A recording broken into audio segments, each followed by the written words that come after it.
Okay, this is session 5 of World of Dungeons Into the Fire, our final session. I want to begin by recapping session 4 because it has been a couple of weeks since we played. After the recap, I want to have a little bit of a conversation about where I think we're going to go with this session, or at least ideas for what might possibly happen or possible options. That could change a little bit as soon as the session starts because some information is about to get dropped on you guys. But an initial discussion will still be helpful, I think. You know me, I always like to throw twists and bombshells in the middle of the room. Okay, so session 4, the party continued its trek through the mountain trail. They encountered and ultimately befriended a pair of Galabdur. Those are the rock creatures that you traded a performance for for them not killing you, basically. And also, I think you took some other stuff too.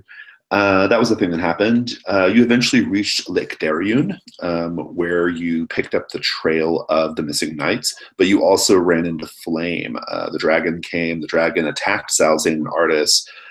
They got away relatively unscathed, but and Moon Poison confronted Flame and tried to ally with him again in this very, very suicidal, quixotic quest that she's on.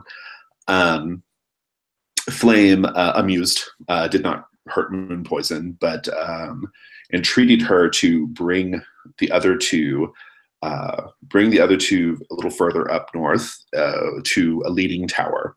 And he said, bring the two of them to the top level of this leaning tower, and then we'll talk. So that was the thing. I think Moon Poison even eventually told them that, right? I don't think you kept that from them, if I'm not mistaken. But I could be misremembering. I don't think I said anything about that, actually. Yeah, I couldn't. I couldn't remember. I know you were. I know you mentioned like having a discussion with Flame and stuff, but right. But I think I was so taken aback by what had happened, or that thing, that I was like that I had a crisis of faith and had to talk to my goddess or one of my spirits. Right. Yeah. I think as far as we understand it, it's like she is trying to ally with him in her battle against the Hex King, and we didn't really hear all the specifics about what she had to actually do in order to, earn his allegiance. Right. Yeah. So awesome. After that, the group continued along the trail, and they came upon an in construction fire giant fort. While at the fire giant fort, Artis found a scorpion ballista at the top of a completed tower that the fire giants had built, presumably put there in anticipation of having to face Flame at some point. He, with the help of Zalzane, was able to get that scorpion loaded with a gigantic bolt. Huh? And Pustule, don't forget Pustule. Yeah, and Pustule, yeah. Managed to get that bolt loaded. Really big bolt, like a fire giant sized big bolt. So it's huge, right? Like the size of a bus, I think we said. That's loaded and could be it could be Chekhov's ballista if it comes right down to it, if need be. So a little further ahead during camp, I think this was the next thing that happened and the last thing that happened. While Zalzane was on watch and Moon Poison and Artis were asleep, Artis's family just showed up. His parents and his little brother and sister. They just like rolled up out of the darkness, sat down next to camp, and made some kind of indication that they were keeping an eye on Artis, their boy. So I think that's where we ended. Was there anything I forgot or anything you guys want to add in back in there? There were some dream sequences or some visions that happened. I remember Moon Poison seeing a chamber filled with riches and weapons and armor, and there was a tunnel beyond, and she could see a flame dwelling inside, and she kind of moved through the flame, and then on the other side lay the Hex King, and she kind of confronted him. I don't remember exactly how that went for her, but Moon Poison, do you remember what that was like? I think there was a fork in the tunnel, right? And there was like a left fork and a right fork. Yeah. And on the left was a chamber of fire. It was a big ball of fire. Yeah, it was that same A ball big, of fire that other people have been seeing in their dreams right. that we think is And Yorubi. yeah, and then on the other side of the fire was the Hex King kind of mocking me with a very toothy, decayed smile. Right, and you seem to think that it was a metaphorical thing. I suggested it could have been literal. Like the Hex King might literally be in that cave. Right. I'm not suggesting one way or the other, but I just want. I don't. I think you might be quite shocked if you got there and he turned out to be literally in the cave, right? So, Yeah. it's a possibility. So let's have our conversation then about like motivations and where we see the session going. Like I said, I think it could get a little jumbled up as soon as we start, but at the outset, as I recall, the main thing that was pushing you guys forward was Artus discovering what happened to his master Clovis. Clovis, as a reminder, was one of the knights who led a bunch of other knights further up the trail, and these knights have gone missing. You are ostensibly looking for these knights for the king, right? But you all have your own motivations. So. And then Moon Poison, I think, like had her plan with Flame, but I feel like that's being tested a little bit. And Zalzane's original thoughts about Yorubi are completely out the window. So yeah, I guess just at this point, I'd like to get a sense of like what your character's stakes are in this anymore and where you see it going. Sure. So Zalzane is not particularly interested in the war between King Lomar and Flame, although this is still a mystery that he'd be interested in solving. And I think he's definitely worried about how close that Moon Poison is getting with Kelvin, and he knows not to trust a dragon. So if there's something here he can discover to kind of aid King Lomar in his side of the war, he'd be interested in that. However, I think the primary thing is all this dream stuff is just his bag. So he's fascinated. Like he feels like he's just wandering through this dream sequence, and he's constantly learning and discovering new things. And he's hoping that at the end of the trail there will be some revelation for him that will kind of give him some new insight into his practice and his magic and stuff. Yeah, I think that's a good general motivation. I would like to point out one small thing. There's not a ton of hard evidence for this quote unquote war between Flame and King Lomarin. That's just something that like Flame has kind of intimated a little bit. It's otherwise kind of an open thing. Like we don't know for sure that's exactly what's going on. That could be unreliable information. Let's just put it that way. Right. Anybody else have any thoughts? Yeah, I think Artus is he's come this far trying to figure out what happened to Clovis, and I think that's like his main draw. It is a thing to do. Yeah. He doesn't really know what else to do in his life, so it's like his one thread that he's following up on. And if you had a shot to if you could take a shot at the dragon with the scorpion, would you do it? I think Artus would do it if he was backed against the wall and like the dragon was trying to kill him and like he had a chance to get there, he would do it. But like I don't think he has like a big vendetta to try to kill the dragon, because I think he realizes how absurd that is. It is kind of the ultimate prize for a hunter, though, to fell a dragon. It would be a big prize. So I guess so then like you don't feel the need to necessarily like defend these lands from Flame by like drawing him out and killing him, which is totally fine. But I want to confirm that that's not part of your thinking. Yeah, no, I don't think Artus has any of that. Okay, all right, good. Moon Poison, what do you think? So yeah, I think Moon Poison is starting to recognize how far she's fallen into her own madness. And like I kind of just, it would be like she's so far from home, and it's just like kind of wackadoodle that she is so far away from home. And I don't know, I think she's been lost, and so I want to see like whether she gives in and goes insane, completely, driven by this thing, or by this vengeance, or if she comes back and realizes what she's doing is not gonna work and is not worth it in the long run. So I don't know what I want to see happen necessarily.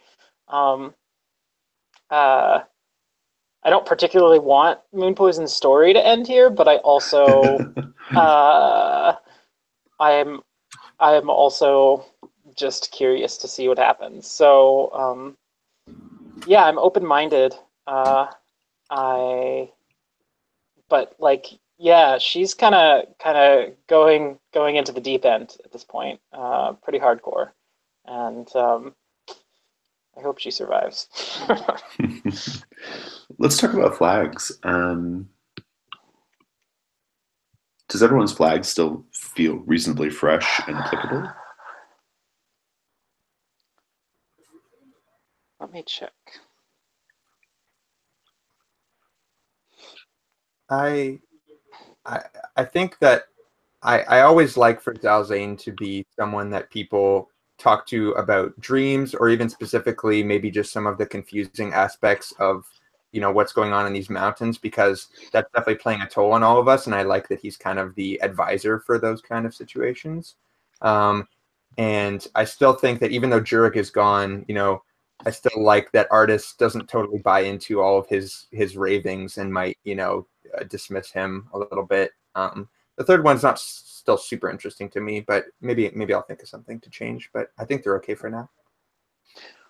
I think I would like to change the first one to like I guess like reprimand me for getting for doing something Obsessive.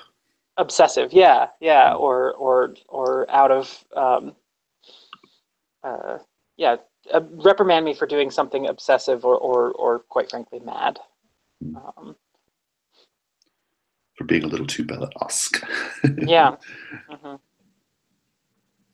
I should add that I think that Zalzane is, the Hex King is someone that he doesn't totally believe is as powerful as many attribute him to be, but he also kind of, in that way, I think sees him as a bit of an adversary, because he's secretly afraid that he might actually be that powerful, and they do practice similar kinds of magic and stuff like that. So I would be interested in some kind of showdown there. Like Zalzane is definitely has that in his mind.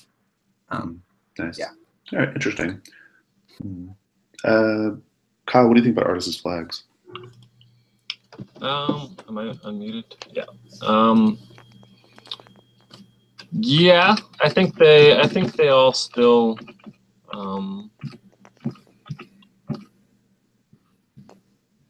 yeah, 1 and 2 kind of seem similar, but kind of Artis's jam. And yeah, I think Artis just.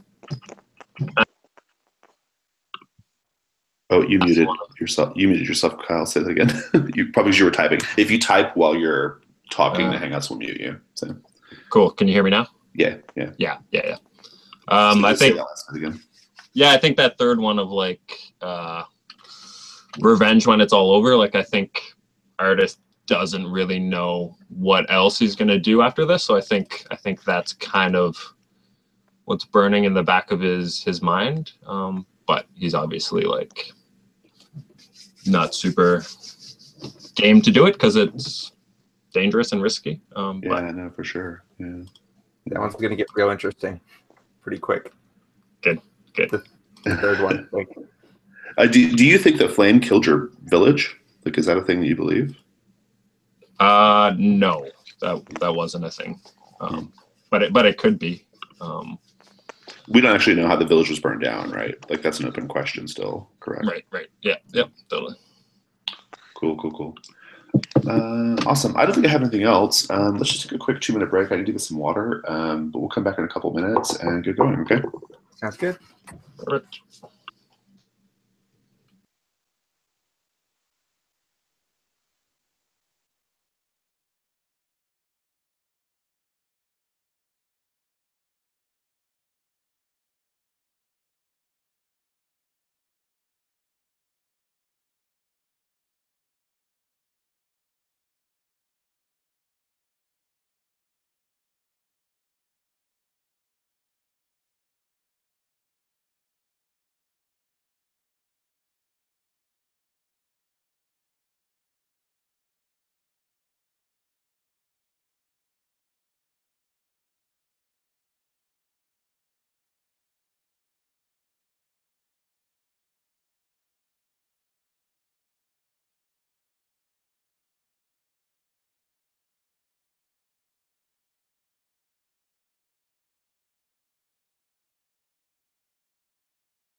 Jennifer, you there? Yeah. So Zalzane, these people, these peasants, have who are not dressed for the weather. I should point that out. And they show up and sit down next to your fire. The man who appears to be like the father, probably in his early 40s, maybe. Weathered, tough, living off the land kind of looking guy, says, "That's my son, Artis. We were lost to him some years ago in a fire that claimed us. Or so we thought." You recovered, or you passed on and then returned to this world? And the woman says, "We found ourselves walking in a mist, and we walked for some time, and we each found one another, one by one, and we walked hand in hand through that mist until we ended up there." And they like stand up and point down into the valley below. And down in the valley below, you didn't even really notice it before, but you see a shaft of moonlight illuminating it now. There is a large mist-shrouded land down below the mountain, down at the bottom of the mountain.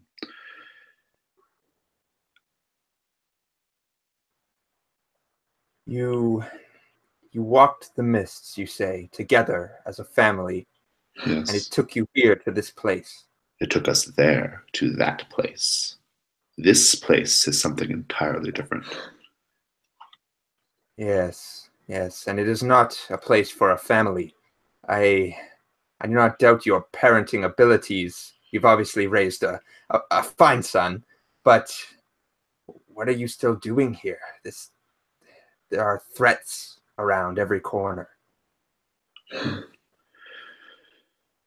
We sensed he was coming this way, and we took an opportunity to come here, to lay our eyes upon him, perhaps for the last time.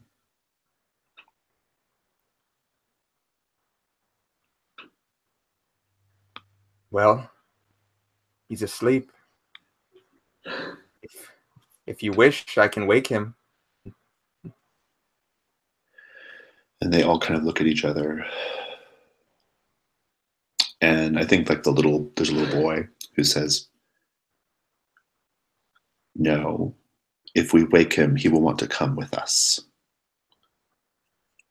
And then the girl says, "If he comes with us, he'll just become sport for the Dark Lord." Where are you going? Back to the mists? We are going back to the place shrouded by those mists. And that is not a place for Artis. He has too much life left in him. He misses me fiercely.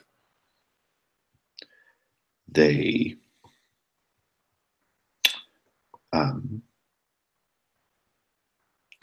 kind of stand up,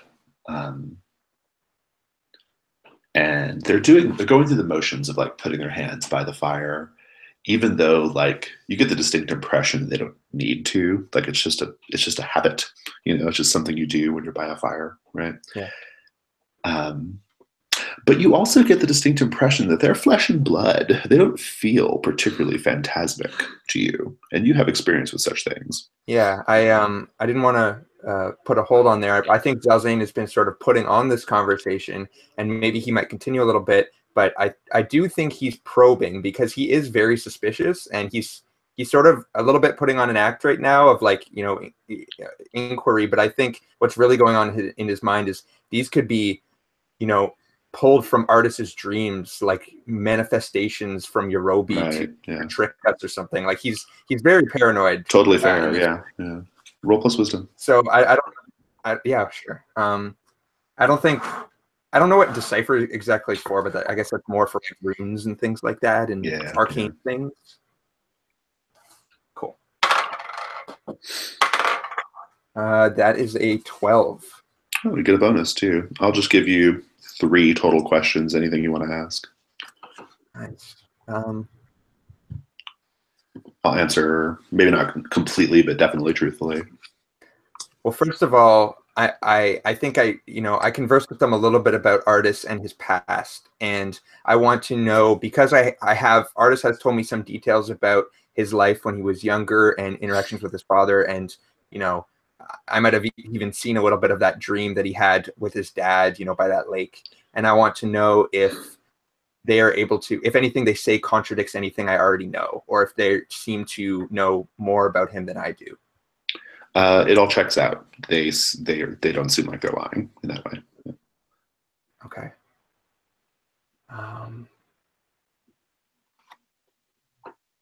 I want to know from them. So is this more like based on my reading of them, or like kind of also the subject of conversation, stuff like that? However you want to. I mean, however you want to play it, it's fine. Yeah, sure. I'd like to know if there are more like them around, if more people have made it through the mists, and a little bit about that place there.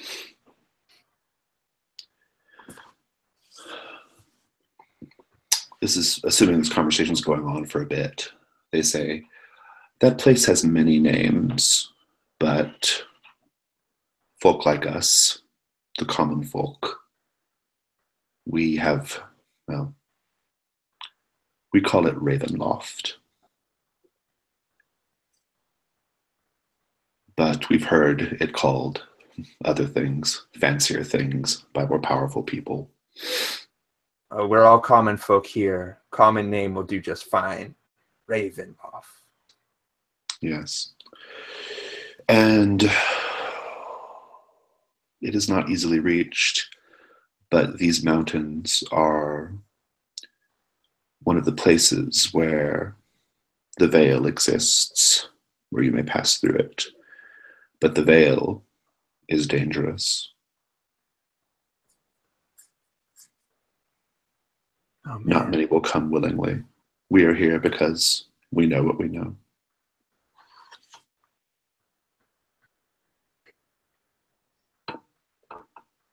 And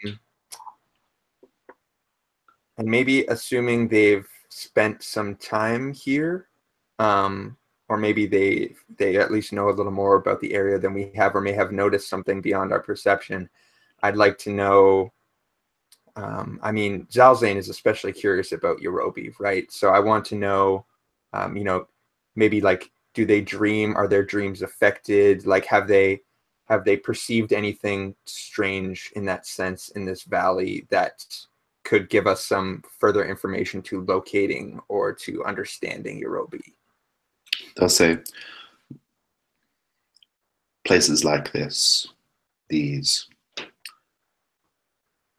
borders, these veils, these transition places, they are filled with all sorts of terrible creatures.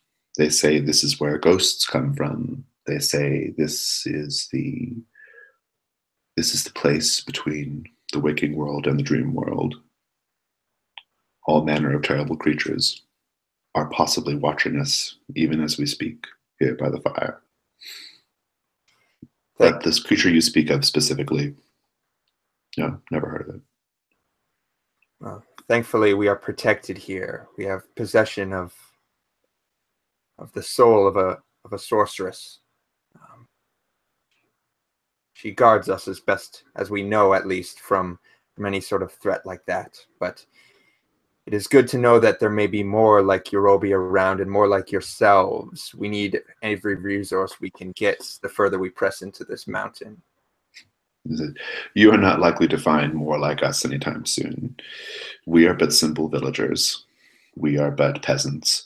We are doing our best to scrape out a living in the land we come from, just like our neighbors, and just like, well, it's not completely unlike the place where you come from. It's just a bit darker. The sun does not often rise, and the Dark Lords rule all. Well, besides the whole Dark Lord bit, it doesn't sound so bad. Maybe if Artis runs into trouble, doesn't make it, I'll direct him to the mists to join you. They're getting ready to leave. And they lean in and they say, the small one, talking about Moon Poison, she is known to us. We have heard whispers of her. She is of great interest to the Lord who rules our lands. She has made quite an impression on these lands. I'm sure she would do the same where you come from. She will want to come to these lands to respond to these rumors and inquiries. Let her, if she must, but don't let her take him or Artis. And if you go, well, you are either a fool or someone who takes great delight in dourness and misery. I may come from a land of madness, but if I must choose between your boy and whatever path she would have us walk, your blood is strong, and Artis is a good friend, and Moon Poison, the dead whisper of her for a good reason. She may be on a fast track there herself.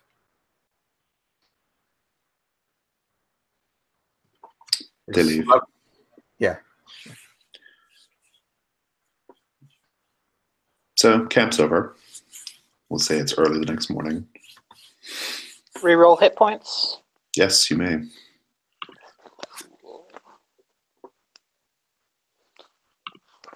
So we just roll like hit dice worth of d6, right? And now we have that many hit points max. You just keep a number equal to your level. Yeah, I have the same amount. So.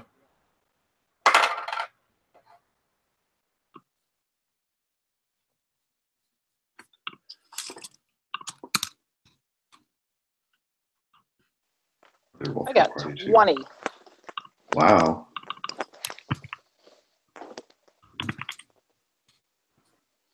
I'm back to 16. I think that the lack of sleep and the strange thing drained me a little bit. Possibly. And Wait, you said you're down to 16? Goodness. Well, I was at 18 before, but so yeah, I mean. I went from 16 to 12. And I went from 9 to 20. Oh boy, I got hope the that, best sleep of my life. Emboldened by madness and obsession. yeah, I hope this isn't a prophecy for what's to come. I also hope that the name of our room, especially Big Hornet, isn't a sign of A sign of what's to come. A freshly baked hornet. Especially Big Hornet. The first one doesn't sound so bad to Zalzane. A freshly baked one? Yeah. Yeah. So Freshly baked hornet. Do you share any of that information with them? I don't think so. I think like knowing how important Artis's family is to him and how much it would affect him, and knowing how much like I need him to be the grounding force of this group, I think I just kind of like watch him sadly as he like rises and goes about his morning routine, and I'm just kind of sitting there. There's a lot of guilt happening that I don't tell him, but I don't think I'm ready to yet. Do you tell Moon Poison about what you were told about Moon Poison? I don't know. Like the level of trust is definitely fluctuating with Moon Poison. Like, you know, after seeing her with that interaction with Kelvin and knowing how badly she wants what she wants, I don't know if I would directly give her that information, but I might be really cryptic and say something like, the spirits last night were restless. I heard whispers, some of them about you.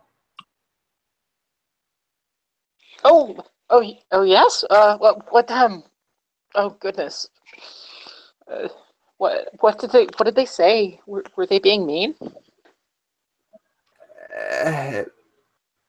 I wouldn't worry about them being mean. More of them taking an especially deep interest in you and your affairs.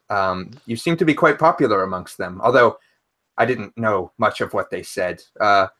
All you should know is that the dead are active in this place, and they spoke your name last night. The dead are after me. Oh, goodness. Oh, goodness.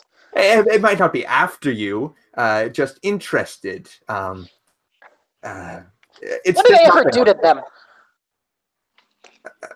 Well, not to them. I feel like you've created a lot of them in your time. Some of them might be some of the folk from the village, and I mean, I took part in that whole debacle, but that was your poison. Yes. Oh, yeah. Perhaps that was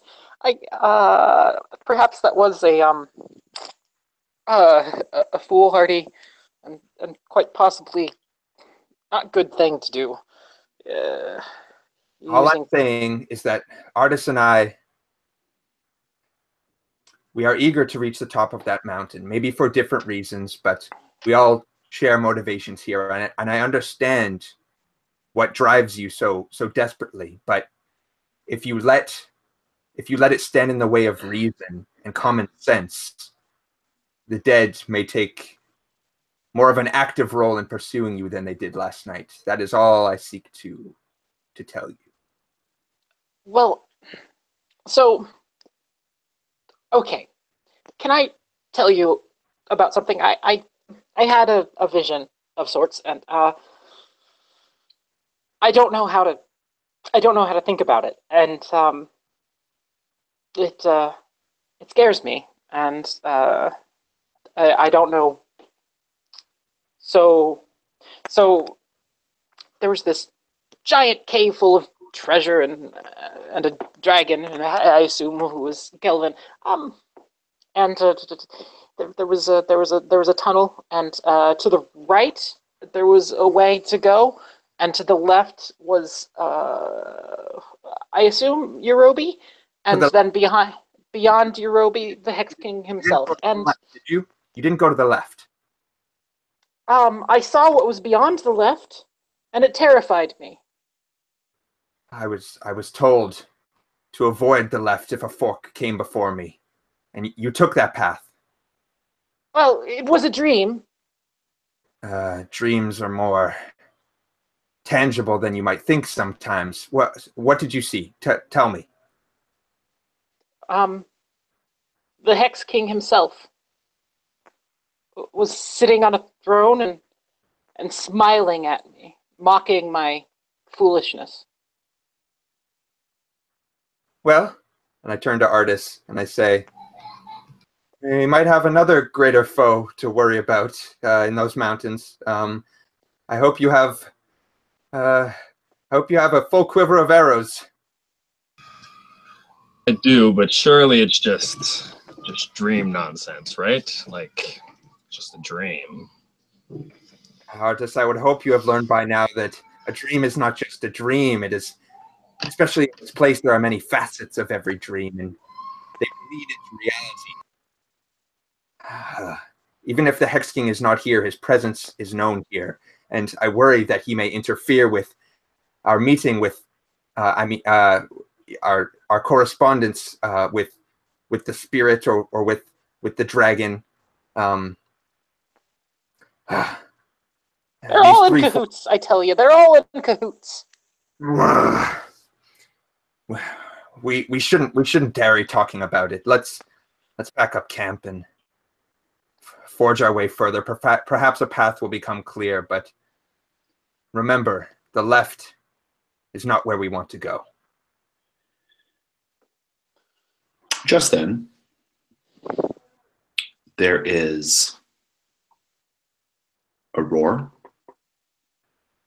and quite out of nowhere, the dragon flame drops down into the middle of your camp. Huge and massive wingspan spread. I'm just going to go around the table and find out what you each do. Artis? Artis is going to try to Scoto cover and notch an arrow because he doesn't know what else to do. But Moon poison?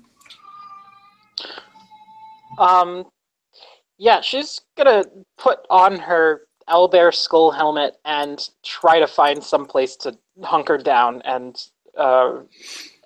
hide. Salzan? I think I'd react the same as my companions. I think this new sword that I've found that feels right in my hands has kind of emboldened me to kind of, face on a threat in a more physical sense. So I draw my sword and I'm quivering a little bit, but I back away with Artis, kind of pointing my sword at the dragon.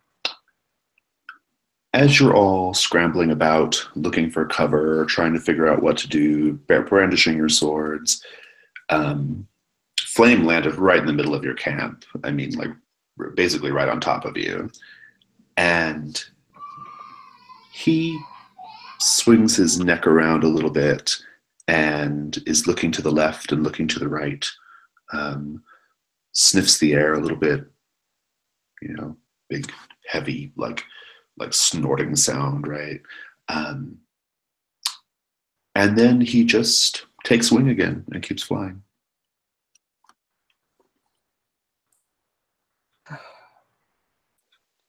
He's on to us. He's on to us. He can hear our thoughts. He's using Yarobi against us. But I truly believe this, Salzane. I truly do. I have been foolish. I'm sorry. This is not good. No, it's not. I should point out, he totally should have seen you just then, and like he acted like he didn't react to you at all, like you weren't even there. Right. He's toying with us. We are in the den of a beast, and we are his playthings. We need to find the upper hand somehow. He's using Yarobi against us. Maybe we can take control of the spirit somehow away from him. We need to steal our minds, or he will penetrate them. But you said don't go to the left. You heard him, Artis. He said don't go to the left, and Yarobi is to the left. This is not good. Artis, we must think about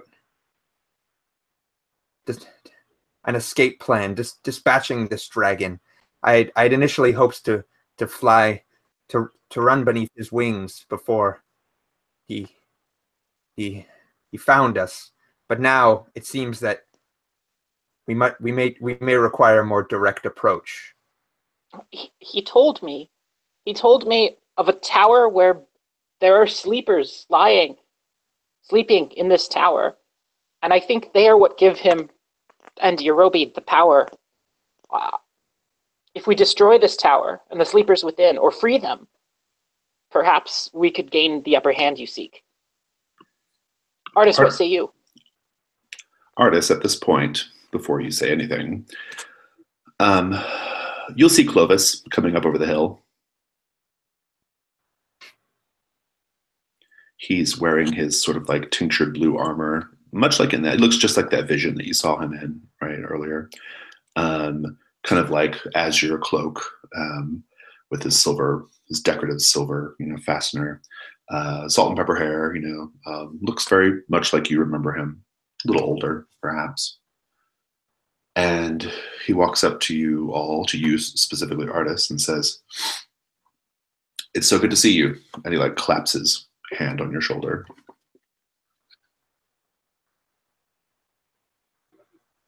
Oh, we can't hear you. Can you guys hear me now? Yep. Okay. My computer's acting weird, but anyway, my screen's frozen, but whatever. I think Artis is... a lot of crazy things just happened, and he's probably not even sure that he's not dreaming. I think he's very skeptical of everything right now.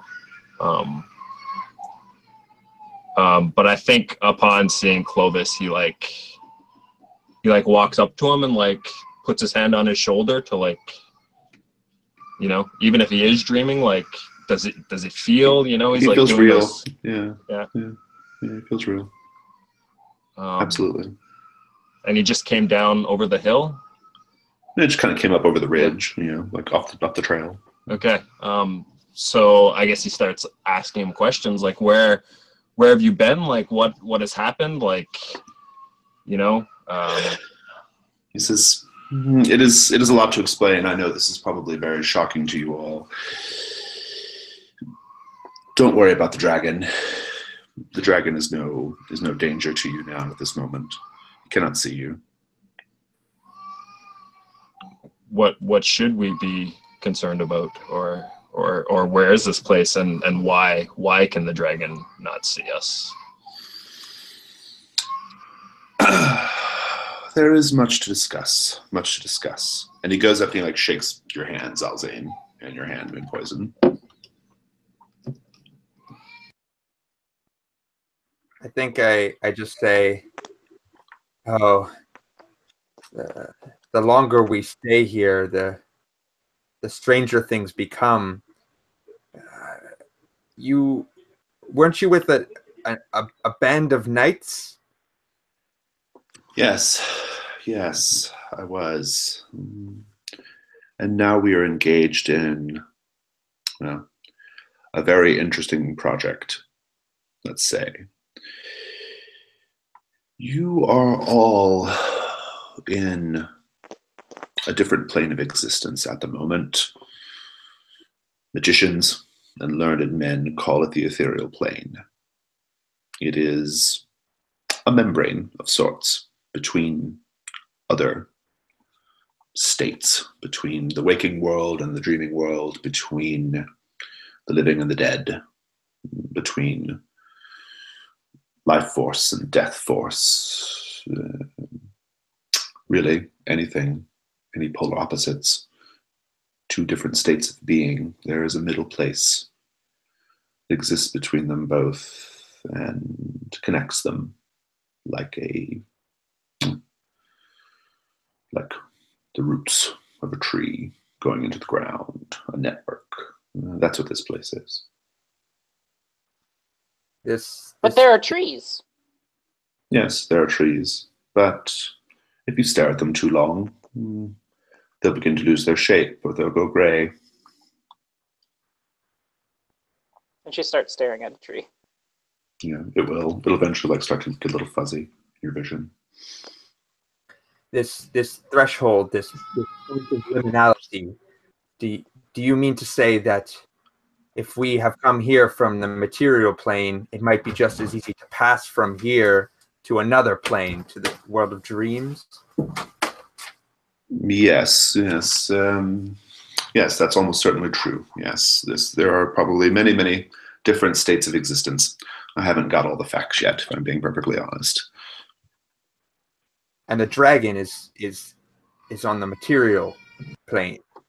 Yes, the dragon is not able to see into this place at all. So what are you doing here, and what are we doing here? Well, that's a fine question. I know what he's doing here, pointing to Artis, and now his mission is over. The Problem solved. I'm quite well, Artis. There is no need to continue this reconnaissance. It is sorted. How? What are you involved in here? Like what is going on, and why have you been gone so long? And oh, there's just so many questions. So many questions. Come with me. Come. It's just another 2 or 3 hours march up the trail. Do you guys go then? Absolutely. This guy's like a dream walker, and I am totally. I just want to hear everything he has to say. It's up to you two guys, though. Yeah, I keep pinching myself though along the way. Certainly. Awesome. Let's take a couple minutes and we'll come back. Perfect.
So I'm in 2 World of Dungeons series next month, and one of them is the Ravenloft one, and the other one is a different one.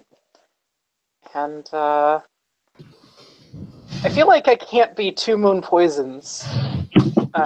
Moon Poison can't be in 2 places at once, so I feel like I have to figure out where to go with Moon Poison. Yeah, it'd be nice to continue her adventure, but I'm sure it'd also be fun to bring in someone new, especially like Ravenloft's 5 sessions. You have a lot of time to flesh out a new character. Yeah.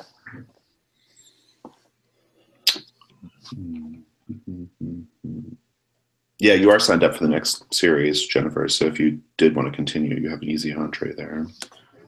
Right, but Really I was saying, interesting how you get into Ravenloft. 2 different World of Dungeons things, and I feel like I should reunite with Osmodeus and Yeah. and Vorus next month. So. Oh yeah, because you have Seclusium. Yeah. Yeah. So. Yeah, Seclusium. I mean, technically, they're all in the same world. So yeah. All right. Yeah, but it would be interesting doing like the sideways, like progression of like Moon Poison doing 2 different adventures at the same time, and I'm not sure how that would work, but yeah. yeah. If we somehow manage to, by the end of the session, split your body and your spirit can go into Ravenloft through the mist, and then you can play in that game, and then the real Moon Poison could somehow end up in the Seclusium, and then we're good. So, as we dive back into it, so Clovis has just explained to you that you're in the ethereal plane. Artis's family suggested as much. They didn't have the words for it that he did. And one of the places that this plane leads to is Ravenloft, which is right down the hill. And you guys are just going north with Clovis further up the mountain. The dragon apparently can't see you. That's all brand new information that you have. What are you guys feeling or thinking? What's going on? I am thinking that this could give us a new angle of attack or insight into these 3 great threats. Like, I think I might pull the 3 of you back a little bit, and I might say, these 3 forces that seem to be dwelling in this mountain: the Wicked King, the Red Dragon, and the Great Spirit. They are too powerful for us where we came from, but here we may have some additional angle on them. If we still wish to pursue what we had been trying to accomplish, this may give us a new point of access. But I suppose we should wait to see what Clovis has been up to in this place. That's what Zell's saying. Clovis will like walk with you sometimes, Artis, and he'll like want to, he'll want to catch up. He's behaving really normally. There's like nothing weird about his behavior at all. But if you're like, would you be like trying to like look out for like deception or try to figure out what he's really up to or anything along the way? Yeah, I think that's like at the back of his mind, like the possibility that this is all just another weird dream from Yorobi. Right.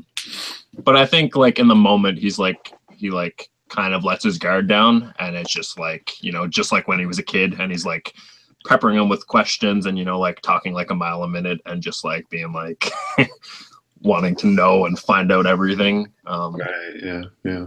That's good. Yeah, he's being a little coy about what you're going to find where he's taking you, but he's very open with, he's been kind of patrolling these lands. He's been staying at Fort Salem for a while. He's, still very much loyal to the king, but right now he's engaged in a different operation, which he's being very not open about, that kind of thing. So.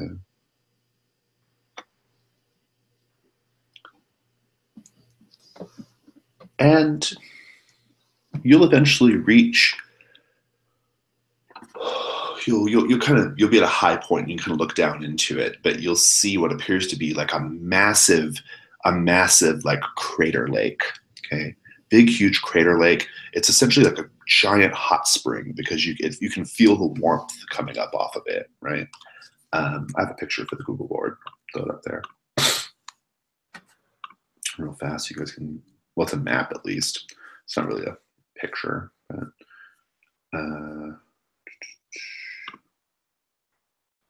just do a couple little things here.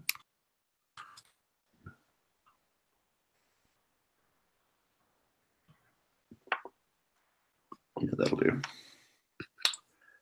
All right. I'll just upload it.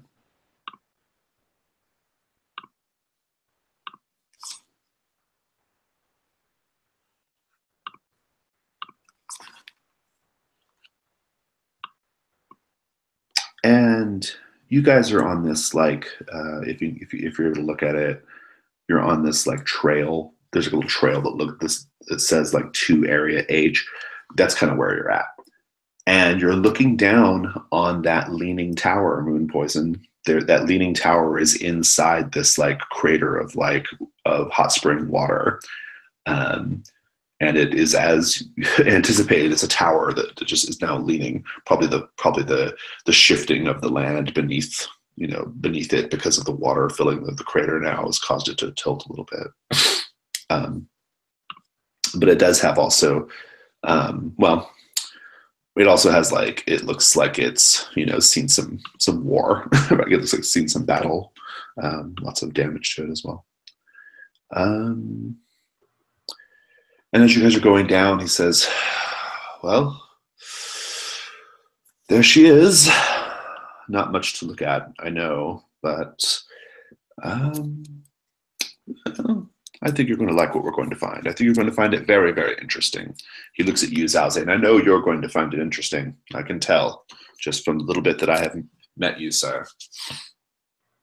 You've got me pegged. I'm curious. Indeed, indeed. And he takes you down into the crater and he says, now, the water, you haven't touched the water yet, he says.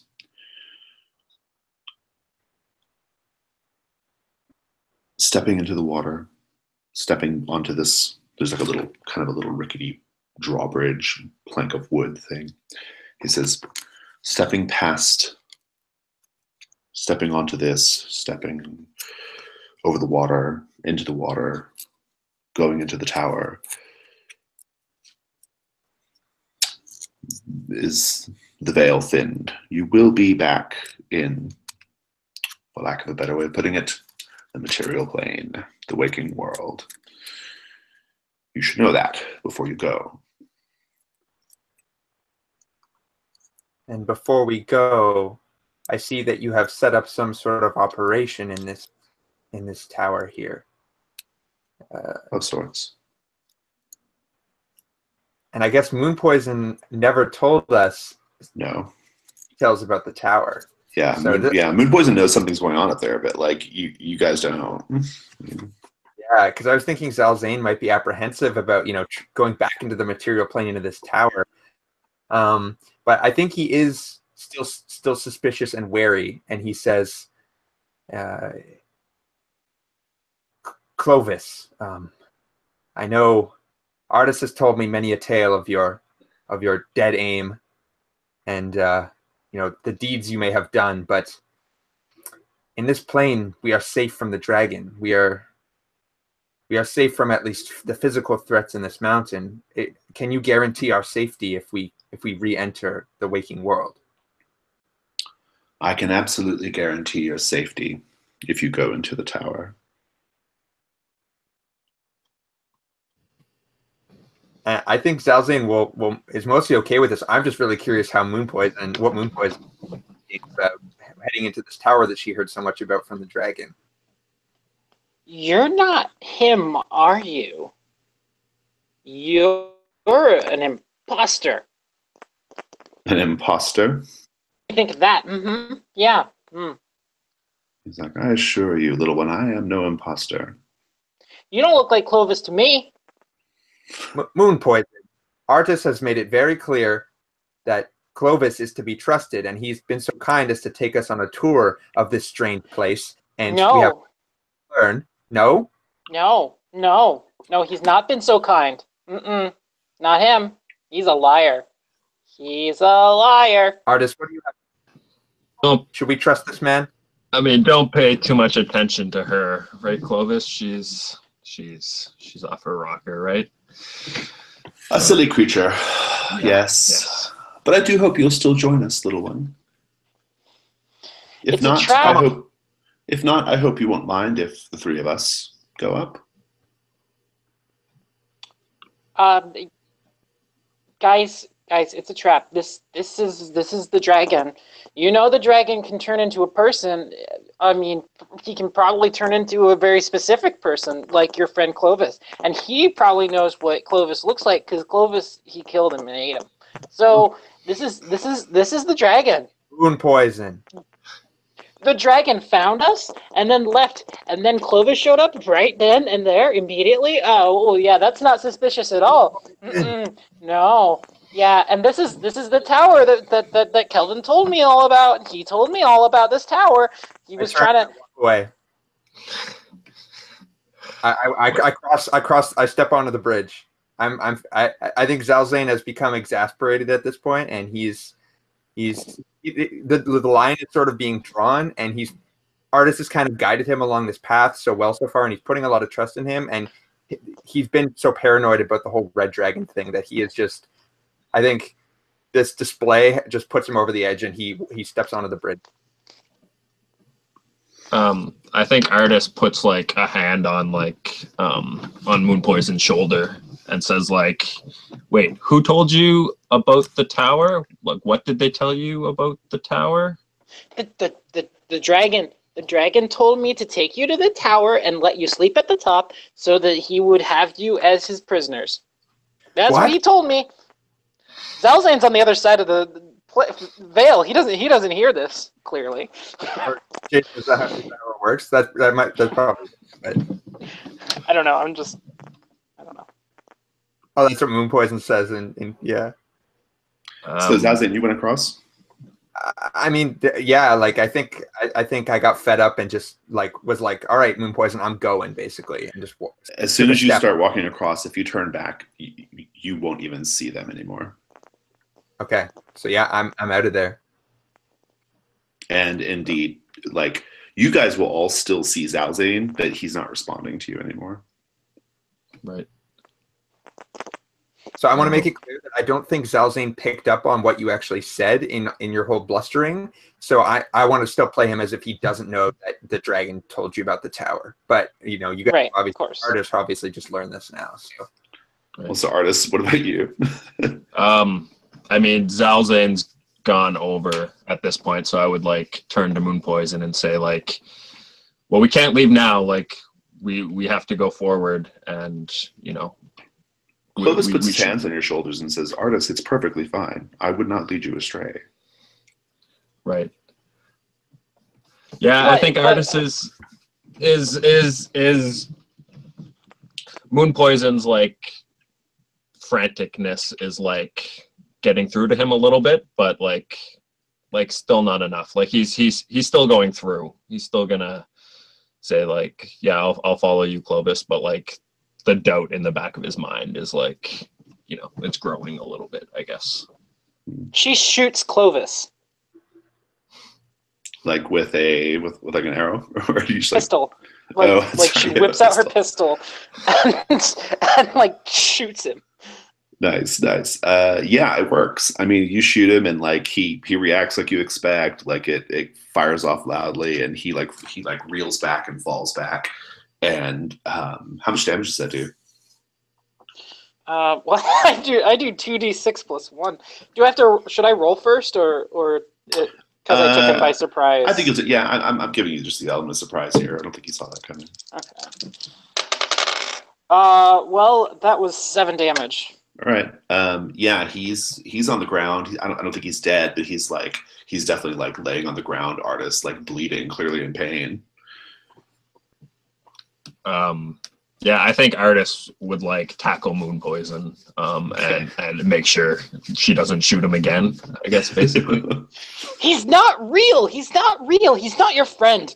He's the dragon. And he's like screaming in pain. He's like, I'm real. Okay, that's going on. Meanwhile, Zalzane, you're aware of none of that, Zalzane. How do you know now that you know rationally, how do you know instinctively that you're back in the material plane? How does it feel different? I think that while after I had heard that if you focus on the trees, they turn gray or whatever in the ethereal plane, I think along the way I kind of practiced attuning my vision to that place. So like discerning, the illusion and stuff like that, and learning what it looks like and studying it. And I think it becomes painfully obvious now that the colors are all just like so bright and vivid as I look around. And I think more sense to him than the physical thing, because that's just how he thinks. But that's what tips him off. Yeah. There's like a sort of like wooden, like kind of like little wooden door. It's actually like a little ajar. You can just walk right in.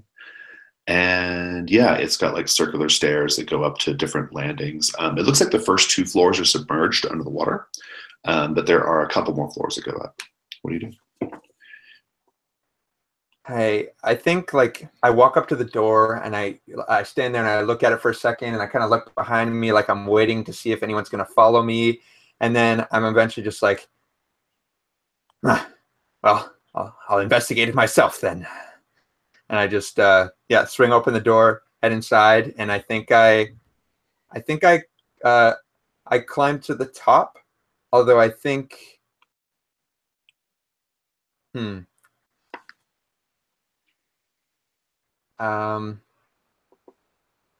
yeah, I think he's stubborn at this point. I think I'm just gonna head to the top and just walk into whatever I might find.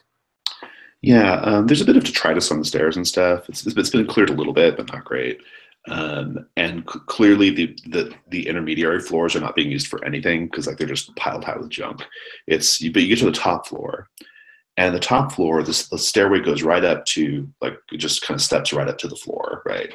And like there's not a door or anything. You just like are right there. Boom. There's a roof, but and at the top floor, before you could get up there, you start to like smell this like smoke, this like really like thick, strange smoke, strange smelling smoke.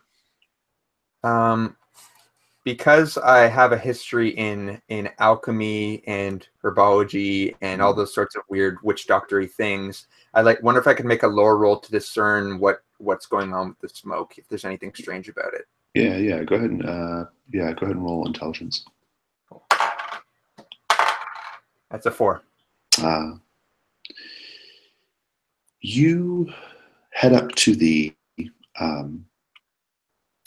you're smelling smoke. You're not able to place it, but you get all the way up there and you're taking in big lungfuls of it now, right? It smells good, kind of like different types of like herbs, and other like dried, incense type things, like frankincense and sage and lavender, that kind of thing.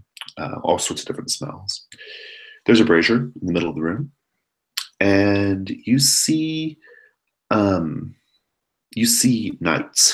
in armor laying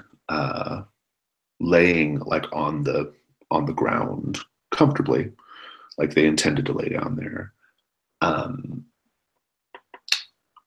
Their heads sort of like propped up by like neck pillows, right? Some of them are in kind of a repose, right? They look like they're laying in a coffin, but they're not. You can see them breathing, not dead. And Clovis is one of them. And you begin to feel a little hazy, and you just kind of stumble and collapse to your knees, and you eventually fall into slumber yourself. I think that Zalzane almost welcomes it.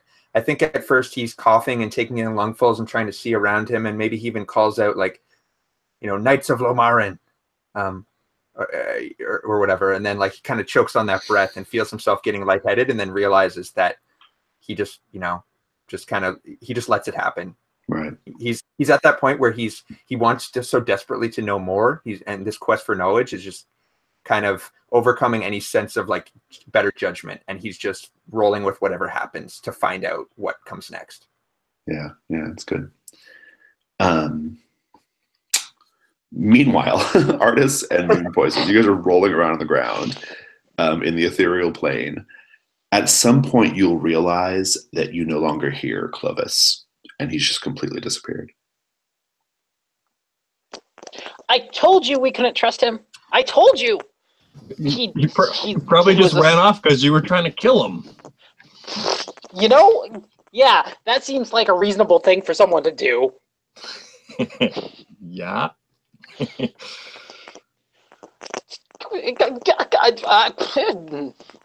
tiny. Both of you could have taken me. Why would he run away? No. He went over across the veil and he disappeared because he's not real. He's not real. Okay, I will grant you a lot of weird stuff have happened in the past since I've met you, basically. So it's not my fault. Maybe it's not you. Maybe things are just crazy. So I won't write you off as mad just yet. Well, thank you. I appreciate the benefit of the doubt. But I mean, the point of the matter is, where do you go? What do you do? Is over there. Like, we cannot run now. Like, we have to go forward at this point, right? Like, we can't just hang out in the ethereal plane forever. Like, what exactly did Flame tell you to do? So this big scaly guy told me that if you guys go into the tower, you can fall asleep and be part of his dream experiments, and he'll have a really fun time with you as his toys or something. I don't really remember exact details, but essentially he's gonna help me out if I betray you. But I don't want to do that because I like you. Which, despite, I mean, he's gonna help me against the Hex King, but like, how am I any better than the Hex King if I'm just gonna throw all my friends under the bus? And you're a little strange, Artis, I'll give you that, but I still like you.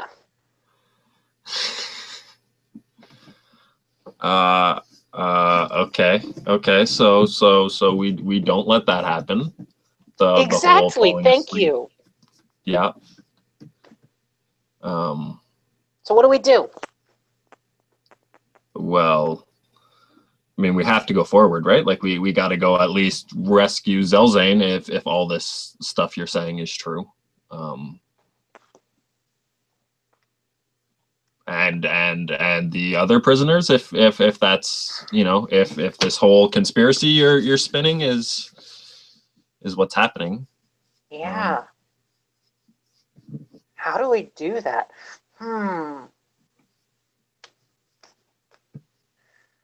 I wonder if I could consult this skull. And she pulls out the skull of Noctara, I think, was it? Yeah, Noctara. Yeah. Mm-hmm.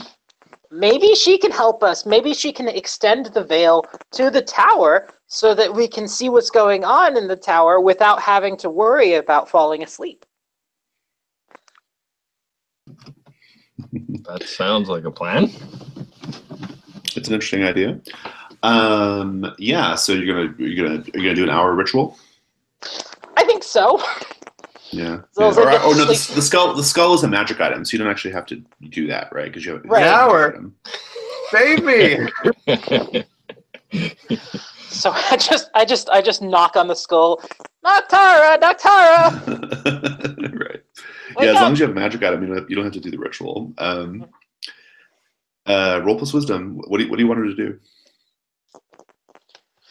I mean, I kind of want to, like, I vaguely, I mean, but mostly I just want to Actually, I get think it's an int roll, but yeah. right. Same with- I mostly just want to get some advice Okay. or like maybe some sort of magical like protection against sleep or something. If she's like dream walking is her thing, like like some really super doped up magic coffee or something. Yeah. Go for it. Well, that's a 7. You're in the ethereal plane. I mean, Noctara just like walks right up to you, right, out of nowhere, dressed in her long velvet gown, looking like she did when you first destroyed her a few sessions ago, but not skeletal though, like an actual woman, right? But still like festooned with jewels and with her velvet gown is not moldered and lich like, right? And she steps forward to you and she says, "You have been calling on me a lot as of late."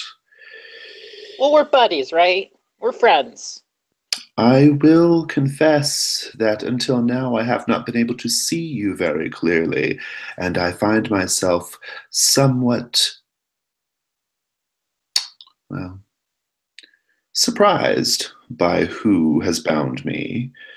One might even say a little bit disappointed. But nevertheless, you must have some sort of skill for being able to do it. And so I suppose you are owed some sort of answer. Ask it, elf. I'm not an elf. Goodness gracious me, you don't know what you're talking about. You are fey-blooded. But of course, you probably don't know that, do you? I'm sure that wherever you come from, you don't engage in lots of in-depth study of ancient bloodlines or anything like that. No, what's the point? Well, but we do a lot of artwork, and that is what's important. Artwork, yes. It's fun. A low sort of magic in its way.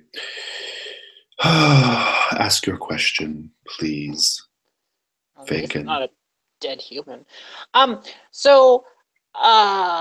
Yeah, I wanted to ask you if you could. So right now, my friend and I are here in the. Can we talk about how utterly foolish it was for you and your little friends to impregnate our seclusium and destroy the Guardians? You were doing a really good job of it, my friend. They were all having nightmares. Unleashing Yorubi into the world. Not that it's my concern anymore. Yeah, well, it is, because we're working on fixing the problem that you created in the first place. So, Oh, who could remember these things? It's been so long. Yeah, of course. I will ask you one more time, Fey-blooded. What is your question? You're the one who interrupted me. I was just motioning to my friend, and you just went into some sort of tirade. My question. What sort of creature are you anyway? I mean, just the sheer look of you. I mean, I've never seen someone with such a yellow, waxen complexion. I'm a dumpster gnome. I'll have you know, from the city of Beladosk. On with it, Moon Poison. On with it. Oh, well, I can't help it. She's the one who keeps changing the subject, and I can't just. I'm sorry, Artis. I'm sorry. I get carried away. I love conversation. Speak your question. So we're in the ethereal plane right now, and over there is that tower. You see that tower there? Yes. The it is ethereal hazy plane. In my vision, but I do see it. Right, because the ethereal plane ends there for some reason.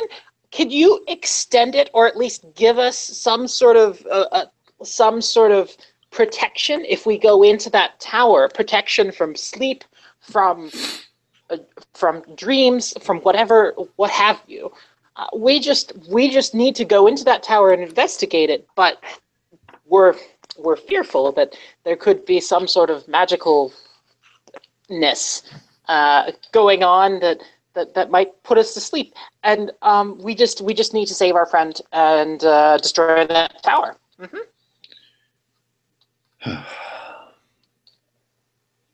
Well, that certainly was.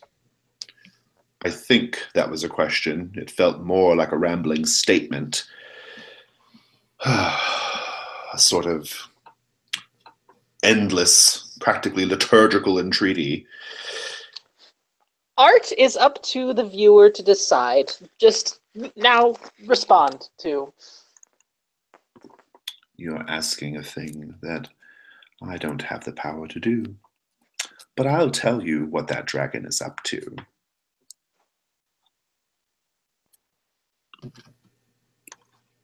And then you can decide how you want to proceed.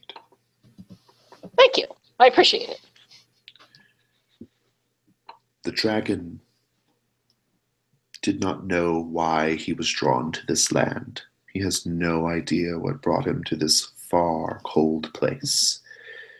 But he eventually figured it out when Yorubi managed to find this part of the veil. And now the dragon desperately wants to be able to do what you're doing right now. He wants to be able to enter the world of dreams. He wants to be able to walk in the veil himself, but he can't do it.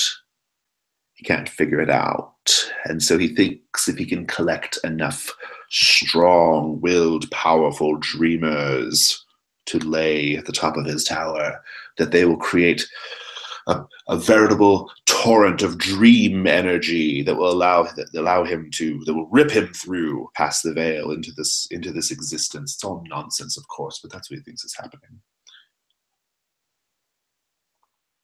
He's tried peasants and that didn't work, so now he needs knights and warriors and wizards, you name it. Oh, and he thinks we had something to do with it too. Thank you again for doing his dirty work. You know, you weren't very forthcoming with information, and you looked pretty darn scary, I gotta say. So, how is he undead? We had no control over how our bodies looked. I find that how perfectly common to be frightened of a skeleton. You are reaching for us. That's not the point. That's clearly not the point. The point is, how do we stop him from doing the thing he's doing? How do we get the others out? Like, how do we break his spell or whatever he's doing? They all choose to be there. There's nothing you can do. They're not being held against their will.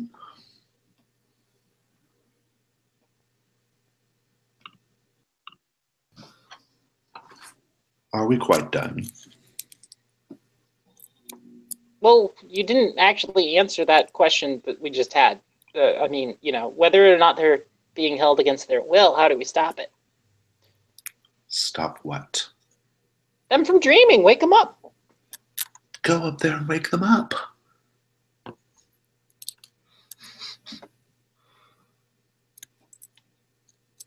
Seems too simple, but okay. Are we friends now? No. We'll get there. No.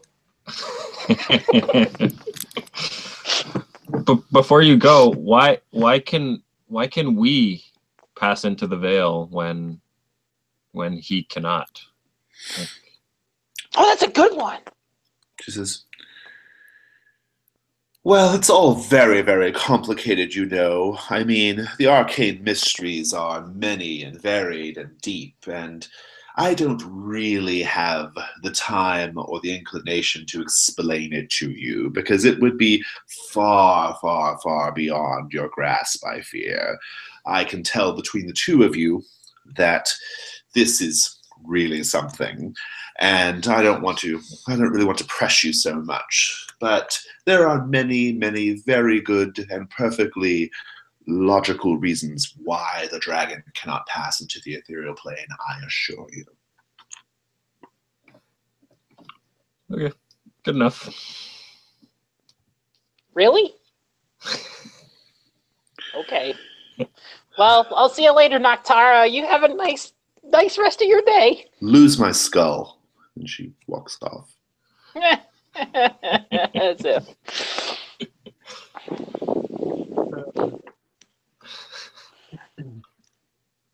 Well, and so let's cut back to Zalzane. Zalzane, you are in this room with these knights. Not with Clovis, incidentally. And he was there when you went to sleep, but he's not there now. And these knights, they're all looking at you, and they're like, so, Clovis convinced you to come up here and have the sleep? So we are in the Vale, then? We are somewhere, certainly. Well, I couldn't resist. I've made my life's study of mysteries such as the one I'm beginning to uncover now. So Clovis convinced me, you could say, but I came here of my own will, as you have. Is that correct? They all look at each other and they kind of smile. Oh, yeah. What is it that you're doing here? He mentioned some project. It's like, well, they all kind of laugh. I suppose you could call it a project. And they kind of like share an inside joke by looking at each other and chuckle. Okay, on with it. They say, this place is the best place ever. This place is fantastic. What's so fantastic about it? Obviously, I mean, look at it, but why do you spend your time here? Well, in fact, when you do look at it, you realize that it looks different now, suddenly. It looks almost like I don't know if palatial is the right word, but it looks comfortable. There are pillows and things, and like it's just very, like it's very beautiful. There's a musician suddenly playing a lute that weren't there before. Oh my! It's changed a little bit, right? Okay. Like, and then you hear some voices coming up the stairs, laughing voices, young men and young women, and they come up the stairs, scantily clad. And the knights begin enjoying them in front of you. I think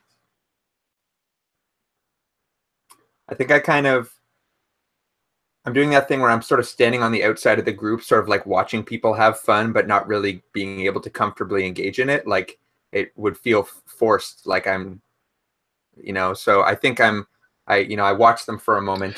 A scantily clad young man that looks like your lover that you've described from your previous dream. Yeah, Alandro. Alandro shows up and he puts his hands on your cheeks and says, I'm so happy you're here.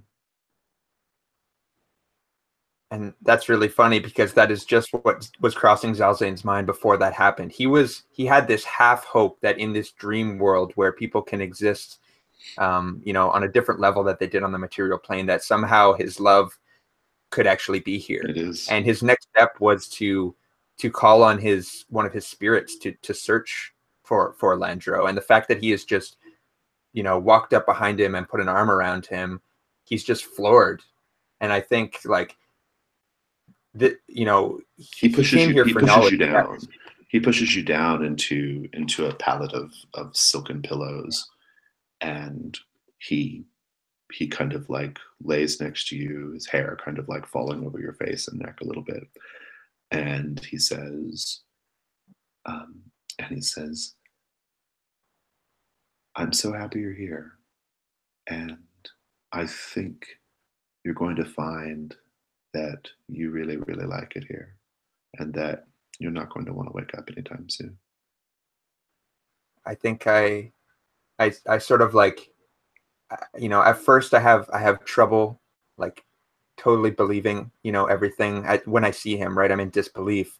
But I think as I kind of like, stare into his eyes as he says this very genuinely, I think like I just kind of the madness that had been clouding my mind from all my years in Belwadosk, I feel it like recede a little bit, sort of. And that comforting feeling, I think I just like lean into him, and like we saw in my dream, I put my hand on his chest and I say, "Oh, this is what I've spent my life searching for, is a way to see you again. I don't want to leave." You have been successful. You've gotten everything you wanted. It's here. Yes, it's a dream. We all know it's a dream, but it's a dream that doesn't have to end. That's what's wonderful about this dream. I can't believe I've just stumbled upon this. And if a dream doesn't end, is it even a dream? That's exactly the question I posed. Everyone brushed me aside and said it was impossible. But you're here. I'm here. We can stay here. Yeah, yes? Yes. Is the thing I must know. I know in this place, in these mountains, wherever we are, there's a great spirit, one who holds power in the realm of dreams. Are you subservient to this being? Do you know what I'm talking about? And all of them, all of the young men and women who came in with the knights, they'll all kind of like turn, like kind of simultaneously, they'll all turn their heads and look at you. And they'll kind of like give a little half crooked smile, right? And they'll say, "You have no need to fear Yorubi." They say it simultaneously.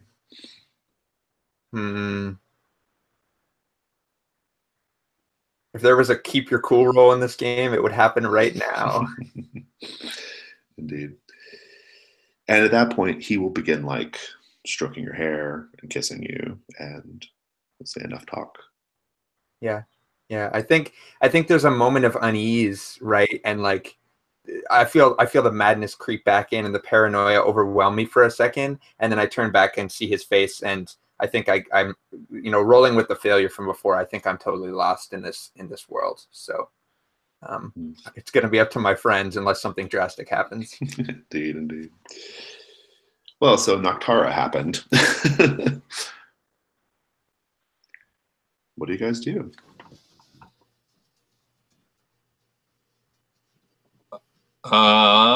So moon poison.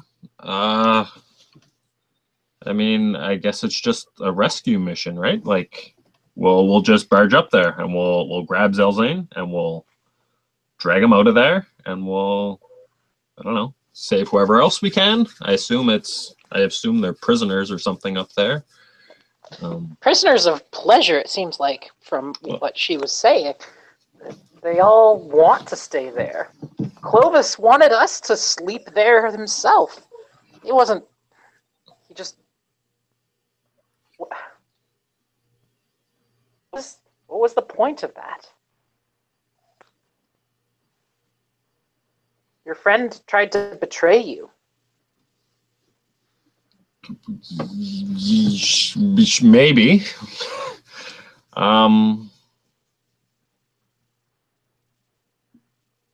Well, if they want to stay there, I mean, they must be being tricked somehow, right? Like, we have to... Do we have to destroy the dragon? Oh, goodness, oh, goodness, oh, goodness. Hope that's not the answer. Yes, let's drag them out there and tear the tower down. Let's do it. For Zalzane, for our other friend who left us a while back. I don't remember his name because he's gone and maybe he doesn't exist. I don't know. Yeah, let's do it. It's better than being the thrall of a damn dragon. Should we? Okay. Should we? So if we both go up there and fall under the spell or whatever, we're done Session for. over.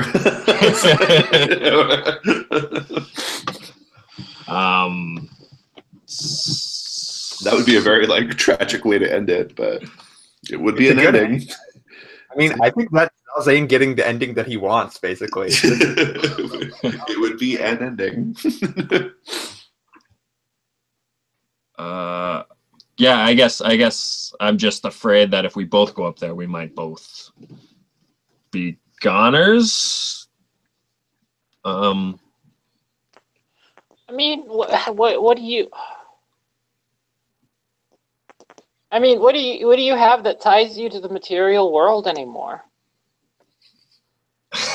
Well, good That's point. a pretty direct question.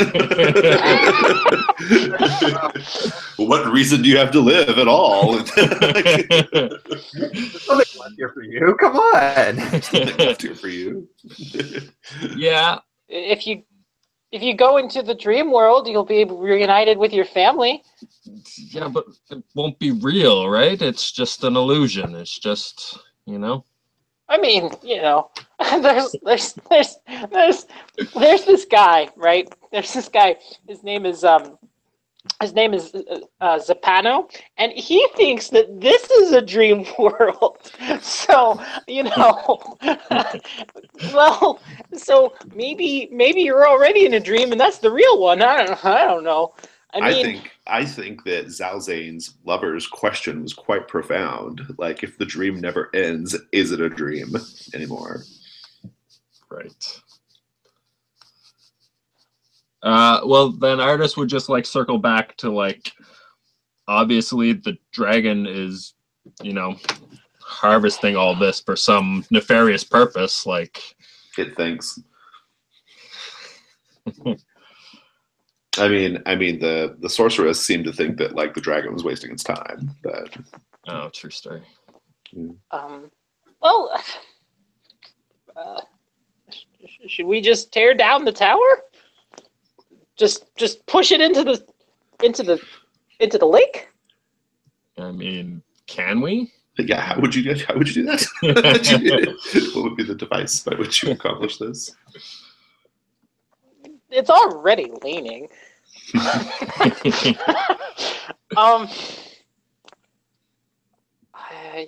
Goodness. So many possibilities. Like I do have a spirit of decay. Like Just gradually wear it down. Decay implies a slow process. Does it?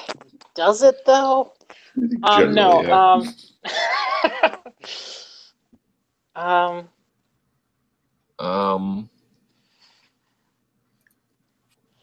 Well, I mean, what if we just do the super direct, like,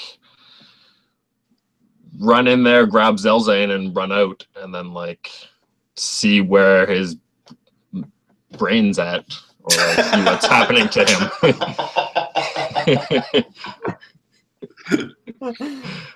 Yeah, because you guys might That's think the that Zalzane's perfect- just up there. You guys don't know that Zalzane is like currently, ensorcelled or whatever his deal is, right? Right, totally. Right. No, we just know that he's in there. He could be up there reading books for all you know, right?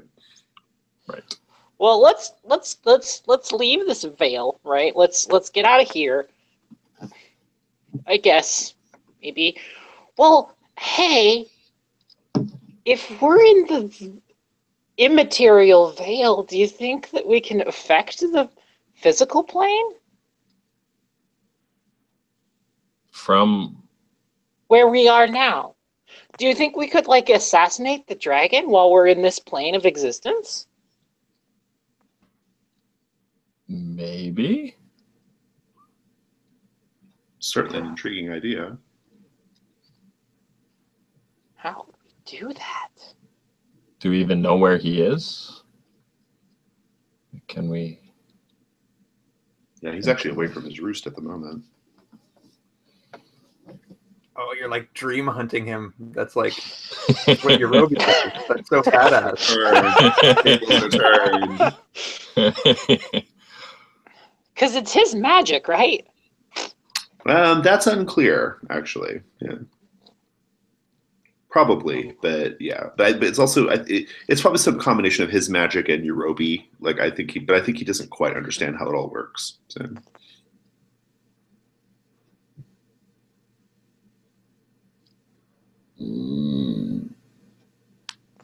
Gosh. I mean, you can track him on the material plane. Artist, you're a hunter, and maybe you can track him on this plane too. I mean, you guys were able to see him, even though you were in the ethereal, right, earlier. Yeah, and he couldn't see us. Couldn't see you. Right. That is a major advantage you have on him right now. Yeah. Right. Track him down. Let's do this. Let's do this, Artist. Let's do this. Like, we have the upper hand right now. If we track him down, let's first see if we can actually affect the physical plane. Are there any rocks around that I can just pick up? Yeah, it'll be like kind of an ethereal version of the rock. You could something. So the way it works is kind of like you can affect the material world at your current level of understanding and power in the same way that like a poltergeist or a low-level poltergeist or ghost could, right? You can knock things about, right? I wonder if you could like harness your magical, powers and like tear a hole in the ethereal plane and like shadow meld like an arrow through it or something, like just like cosmic.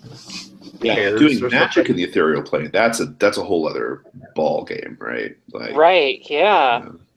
It would be highly experimental, but I love it. And if you got a good roll, it would do some stuff. It would do some stuff indeed. Okay, let's I mean, gosh, isn't it worth a shot? You just need Artist. a plan. I mean, you just need a plan. What are you guys gonna try to do?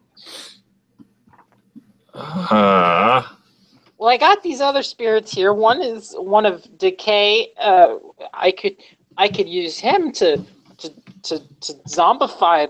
Is that a good idea? Or I could use my other spirit of change to turn him into a toad. I mean, operating on the same principle that Yorubi does, because Yorubi is very powerful, right, in the ethereal plane, and Yorubi can affect the material world directly, right? Right. Yeah. Like via dream, she can make the physical world happen, like change, right? Like she's murdering people in the dream world, like that, causing them to die physically in the material world, right? That's very powerful. I wonder if Animalius could like degrade the lining of the dream world so that you could pass through it as you would or something. I don't know. This is what Zalzane would be contributing to the conversation. Right. No, I thought of that. I thought maybe I could just combine the two worlds, use Animalius to just combine the dream world and reality, dissolve the ethereal plane altogether. But that's pretty big. I was thinking maybe, that's pretty fucking ambitious. I feel like turning a dragon into a toad seems far more reasonable. Shall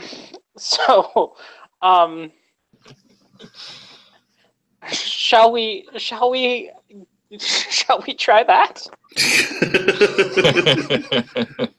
I suppose I want to know, to what end? Once you've done that to the dragon, then what's your next move? What are you hoping will happen then? Squish it. I'm hoping that his magic will if it's Yorubi's magic, but the dragon's a magician.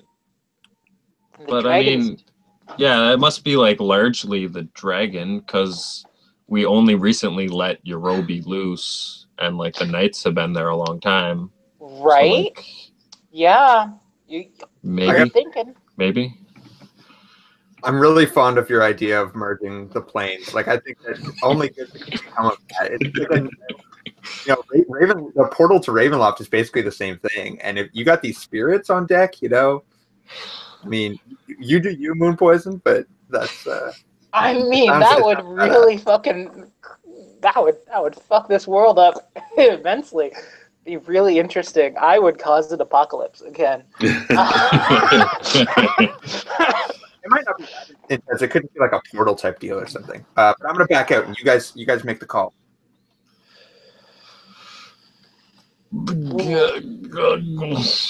Right? Right.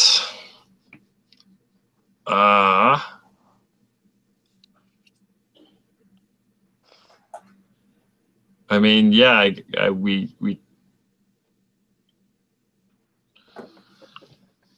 yeah, I think Artis would like confront it head on.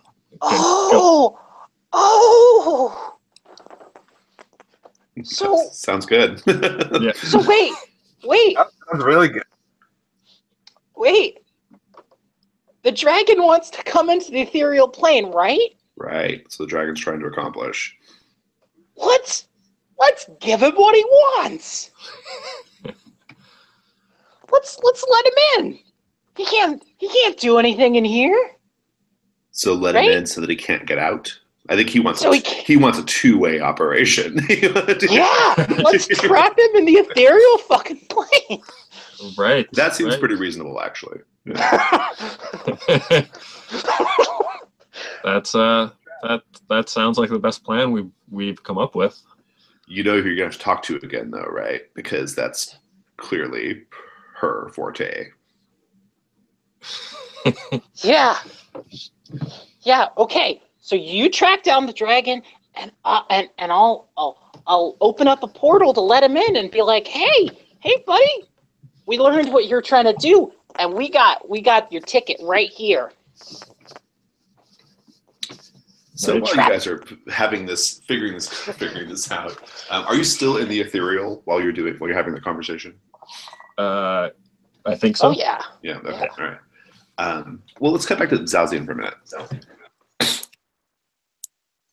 Zalzian, this is great. I mean, like these knights are clearly just they're just enjoying like having like these beautiful horrors or whatever, and in this like lovely space where there's all these wonderful things, like these pleasures, these these delights, and pointedly though, Clovis is not around. Like you saw Clovis was there when you went to sleep, but he's not here now. But yeah, you're there with Elandro, is his name? Alondro, yeah. Alondro, yeah. And it's fantastic, right? I mean, how are you still feeling? Even though you're a little unnerved by all the little boy whores and girl whores. They're kind of like synchronized speaking about Yorubi, but Yeah. What was the gist of what they all said to me before in unison? they said, "Oh, you don't have to worry about Yorubi at all." Right. Right. Okay. Yeah. I mean, Not ominous at all, right? Well, I think at least for a time, I'm lost and I enjoy myself. I join in with the musician. I break up my drums and I kind of play a little bit along to it. I perform for, Alondro and, Someone pulls out a fiddle, right? One of the knights has a fiddle, I'm sure. Yeah, totally. It is a gay affair. Yeah. And I think that, like, I think after a time and we kind of like finish this song or whatever, everybody's clapping and something. And I'm kind of, it sort of dawns on me that, this is what I've been searching for, right? Like this idea is something I've been fascinated with my whole life, but like, I didn't come here to just, sit around and make merry, right? So I think I put my drums down and I go up to Alondro and I say, my love, this is wonderful, but you know that this is not my typical crowd. Why don't you show me something that I might like to see here? And Alondro will lean in. He will kiss you, and when he pulls his face away, you will see like all of your things, your alchemical things, your lab, your shop, or whatever you had back in Beladosk, all of your stuff piled up around you. Yeah. He says, "See, okay. it's very easy." I say, but it's that simple? Have you mastered the art, or am I capable of this myself? It's a little bit of both. Well, you have to teach me. I would know how to move about this place, to manipulate it, to exploit it. You have only to tell me whatever it is you want, and we'll do it together. Well, that's good and all. I'd love to see more of this together, but you know me, I need to understand how it works myself. I need to feel myself doing it. Can you teach me? And he leans forward, kind of pulls you close, and you see now that his eyes are two swirling balls of fire. And he says, yes, of course. You just have to be willing to come into the fire.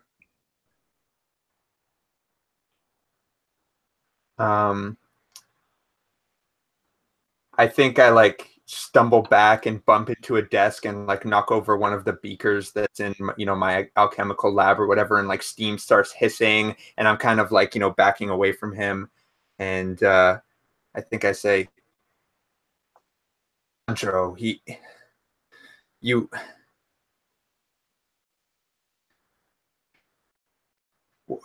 what has he done to you? What has she done to you? Has she Alandro, can you hear me? It's like, yes, of course I can hear you. Don't be frightened. It's all right. Look, this is agitating for you, I can see. Let's just go back to where we were. And no, I don't think we should go back there. Well, I fear you have no choice. You're stuck, and you might as well enjoy yourself while you're here.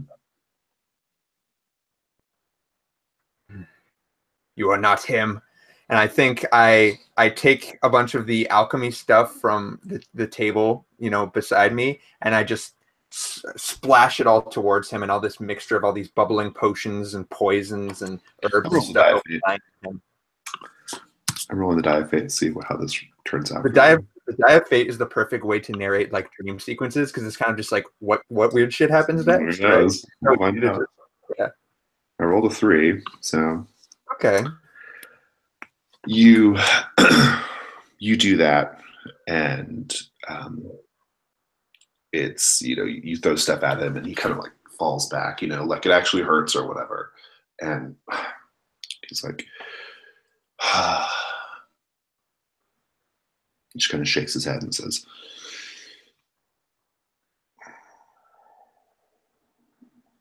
I grow weary of this game. I grow weary of whatever the dragon would have me do. I grow completely and utterly exhausted with this. And then Alandro steps forward and says, I'll turn you free. And I think I call out, and I think I back away again, and I say, Yorobi, drop the guise and reveal yourself to me as you truly are. Indeed. Hold that thought. Yeah. Well, so the plan is to lure the dragon, or track down the dragon in the ethereal plane, do some magic with sorceress lady whose name I'm forgetting right now, and yes, and then and then trap Flame in the ethereal plane after said magic is done, and find Zalzane and rescue him. Right, yeah. Escape the ethereal plane. Dragon. Right. That's a lot to ask in 40 minutes. Let's do it. Yes. Do Yeah. let's. Yep. Let's do that. Yep. Sure. I would like to suggest that you hear Zalzane cry out from the top level of the tower, because it has like little windows, right? You hear him cry out, "Yorubi, show yourself," or whatever you just said. Zalzane, you hear him scream that. How do you respond? Yeah, I think I turn to Moon Poison and say, like, we have to help Zalzane. Like, we've got to get him out of there. I'll run up and save him, and if I fall under whatever spell, you'll have to save both of us or something. Why don't you just yell up to him? Get out of the ethereal plane. Well, let's leave the ethereal plane and yell up to him, because, none of this works if I can't find him. Zalzane is safe. Perhaps. Perhaps. You don't know that. Perhaps. You will actually see, you didn't notice it before, but you will actually see, if you look at the drawing, there's a little thing that's marked 4A. That's like up a trail a little bit around the lake, and it's just basically like a cave mouth. And you will see a big, bilious, roiling black blob, like coming out of that cave mouth, like floating over your heads, and like going around the perimeter of the lake and moving up toward the top tower, which is connected to the ethereal plane at this moment. And you just see this like big, bilious black blob. All right, let's go. Let's get Zalzane up. Let's get Zalzane. Let's go. Let's just go. Get him. Let's get him. Let's get him. Let's get him. Big blob. Should we? Yeah, let's get him. Yeah, fuck it.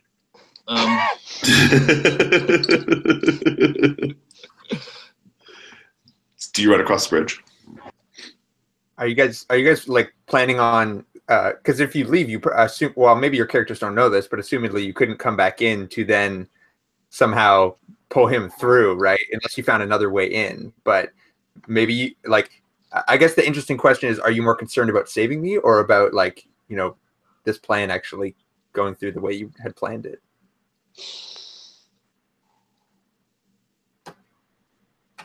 If they save you, they don't have to worry about the plan, right? Right. Yeah, kind of at this point.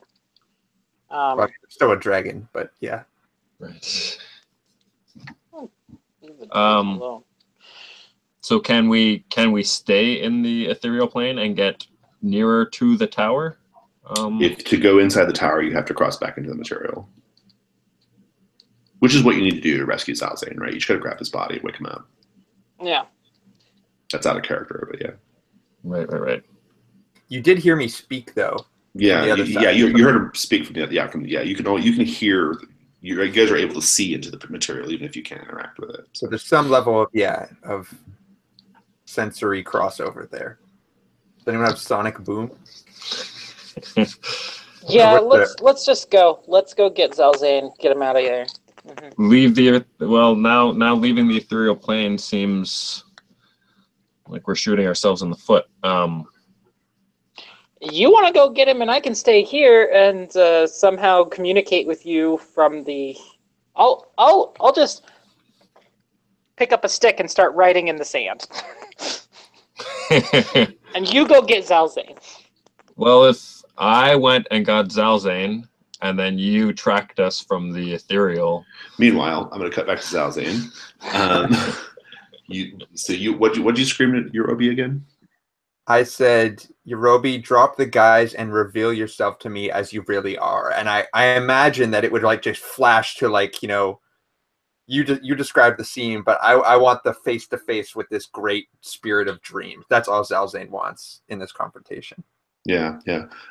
So as soon as in the ethereal plane, as soon as like what they see is that big sort of like tube-like black blob, like floating in, as soon as it makes contact with the top floor of the tower, at that precise moment, like Alondro, your lover, or your dream lover, anyway, or dream version of him, right? Yep.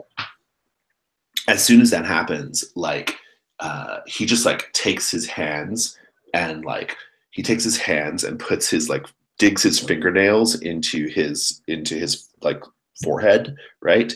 And he just like rips his fucking skin off like it's a piece of fruit. He just like rips it and tears it off and just like peels it off and sloughs off this skin. And it's a woman. It's kind of hard to tell precisely what she looks like, but she's naked and she's covered in viscera and gore. And she just like tears it off and drops that down. And she says, she kind of steps forward towards you. She says, I don't know who you are. You are nothing to me. And she's like really close to you at this point. She's like walking right up to you. What do you do? I'm sort of like backing away as she approaches, and I say, I've come all this way to speak with you, to learn from you. I have made discoveries more than anyone on this damn world. She says, I can be your pupil. I would love to speak with you, but you currently have cockroaches trying to burrow out of your flesh. And you do. You can see them, like you can see your skin bubbling up. You can feel them like just tearing through the epidermis, trying to rip out. So what I want to do is I want to exert as much control as I can, because I as I'm sort of like learning that this is a dominion of dreams, the dream world, and Yorobi can control it. So well, plus Constitution, just to keep control. Well, what I'd kind of like to do is I'd like to grab a vial of Quicksilver from my belt, and I would like to, as I'm trying to brush these cockroaches off of me, I'd like to down the vial of Quicksilver, and I think like swing my drum around from my side and just start to like beat it in this like powerful rhythmic. Give me the Constitution roll first for the cockroaches burrowing out of your flesh. Oh God, yeah, sure. Okay, that is a 9. 9. 9. Okay. You're gonna be able to keep your shit together, but you're gonna get hit. You're still gonna take damage. You're gonna take best of 2d10 plus 2. Oh boy. Would you mind rolling that for me? I don't have the party room open. Yeah, sure. I'll roll it.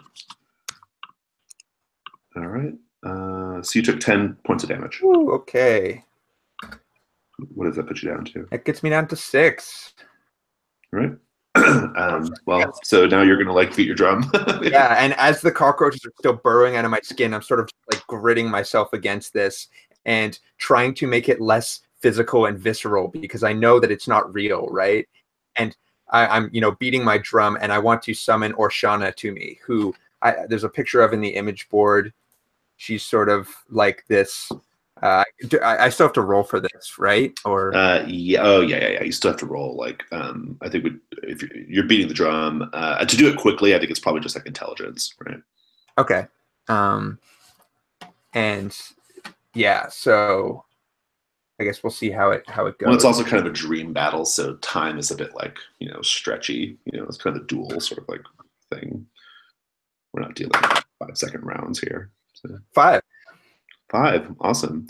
I think Orshana appears. Like you pull out your drum and you take your Quicksilver. You don't even get the drum out. You just get your Quicksilver. Orshana appears. I'm curious what she looks like. Oh yeah, like this cat thing. Yeah, just really shadowy, like like billowing cloak behind her as she moves and kind of like prances Right. about. Orshana appears, and like you see this, and this like bloody viscera, gore drenched Yorobi. She looks at it, and she's like, oh, and then she like reaches through that like black mist and is just choking the fuck out of Orshana, and you just hear like the yowling of a cat, like, and she pulls it out, and it looks like just a poor pathetic cat. She's just like strangling, and she tosses it down to the ground dead, and she's like, she's like, I could do this all day. You all will hear screaming at this point down below. How do you respond? Yeah, I think Artis is she's gonna yell to Moon Poison like, yeah, we have to act now. And he's gonna leap towards the tower and start running for the stairs. As soon as you get to the door of the tower, they fly open, and Clovis is there, and he's got his sword drawn. He's like, I'm sorry, I can't let you do this. And he goes straight for you, Artis. What do you do? Artis is going to try to jump out of the way and dodge that, and just push past him. Yeah. Yep.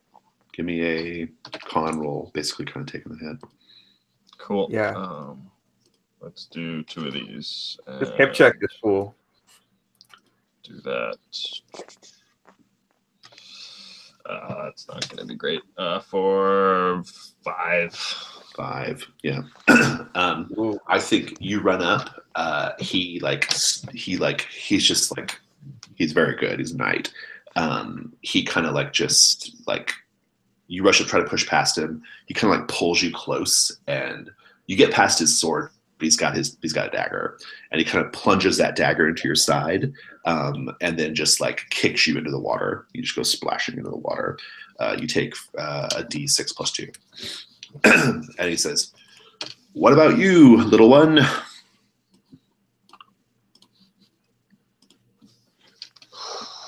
What about you, little one? So Artis has fallen into the water. Splashing around in the water, yeah. He's got a bag. And Clovis has a sword. He's got a sword and a dagger, it turns out, yeah. And the little bridge is kind of narrow. You can try to get past him, but he, whatever, he'll chase you. Yeah, I'm just like, I can hurt you there, and I'm gonna hurt you here. I get out my hammer and sickle, and I just run at him. Just dive into the fray. I love it. Give me a strength roll. This is a Dunker Gnome scrap right now. Clovis is not prepared. Gutter. Okay, that's a 10. Okay, 10's good. You can do your damage. And I get a roll. So how does dual wielding work? Does that mean I get best result? I have a note on your thing that says you get plus 1d6 damage to all attacks. Is that what's? That's true. Yeah, that is true. That's from just being at level 5. Oh, okay. Let me look at dual wielding then. I have the rules pulled up. This may be wielded as a secondary, allowing you to reroll damage once per attack. Oh, okay. And martial Okay. must be wielded in main hand, but okay. So I'll just roll here. So let's see. That's 10 damage. Nice. Do you want to keep that? Yeah, I do. I want to keep that. Give me the scene. What does it look like? So like, this little muppet of a dumpster gnome is just like got her hammer and sickle out, and she's just like running at this Clovis guy, and she like jumps on top of his head and just like brings her hammer like and just like smashes it into the top of his head. Nice. He's not dead, but yeah. Yeah, you do that. That's awesome. He will, you're so small, he will grab you and like spin you around and like slam you up and like basically like press you up against the wall by your neck. And with his single hand, he is just like choking the life out of you. Meanwhile, that's his move. I'm gonna give Artis a chance to respond. Artis, you can, the water's shallow. You can try to get back up there pretty easy. You see this all go down. He's got Moon Poison up. You know, she's struggling, and he's got Moon Poison pressed up against the wall, choking her. What do you do?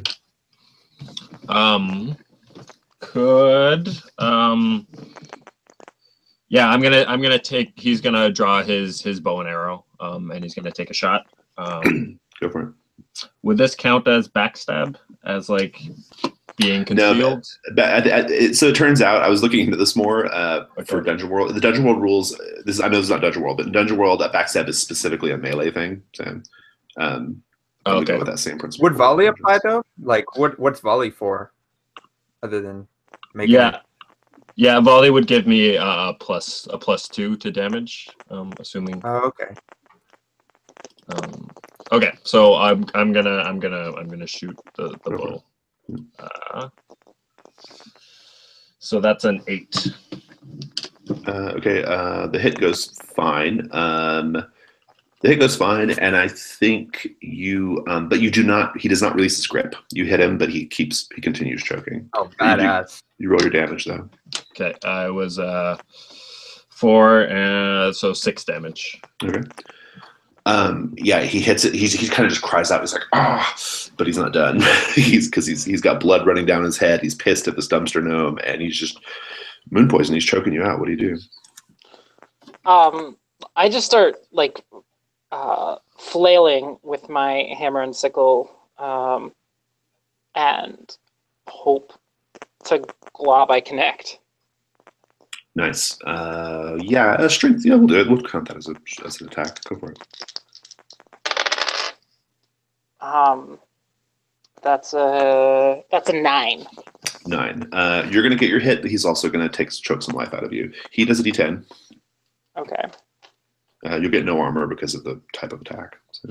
Right, of course. So roll here.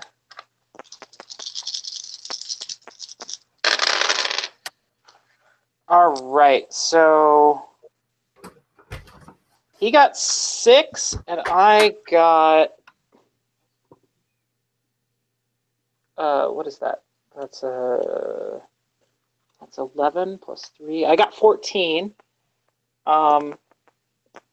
And he got 6. So plus what he's already taken. That'll kill him. Describe how you kill him. So like so what it's like is he's kind of choking me and he's holding me up against the wall, but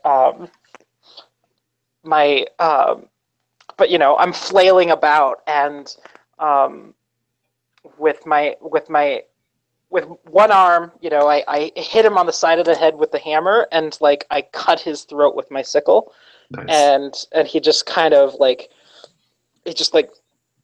falls back, like choking blood, and like I just kind of crumple to the ground, and I'm just like, yeah, that's what you get, taking on a dumpster gnome of Beladusk. Nice. Meanwhile, Yorobi, she looks down at Orisha. She's like, oh, your little god didn't have much power here, it turns out. What's your next move?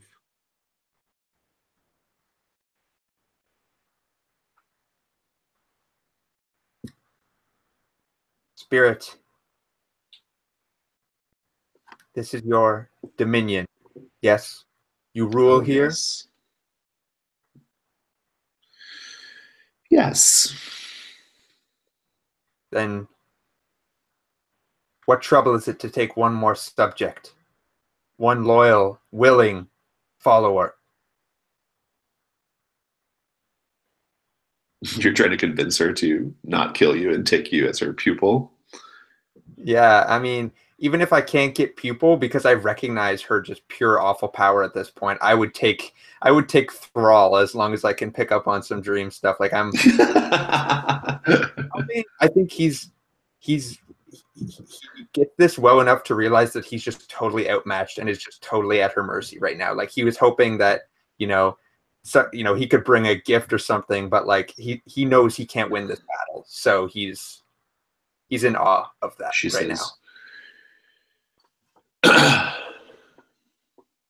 She says, debase yourself. Show me your most shameful memory.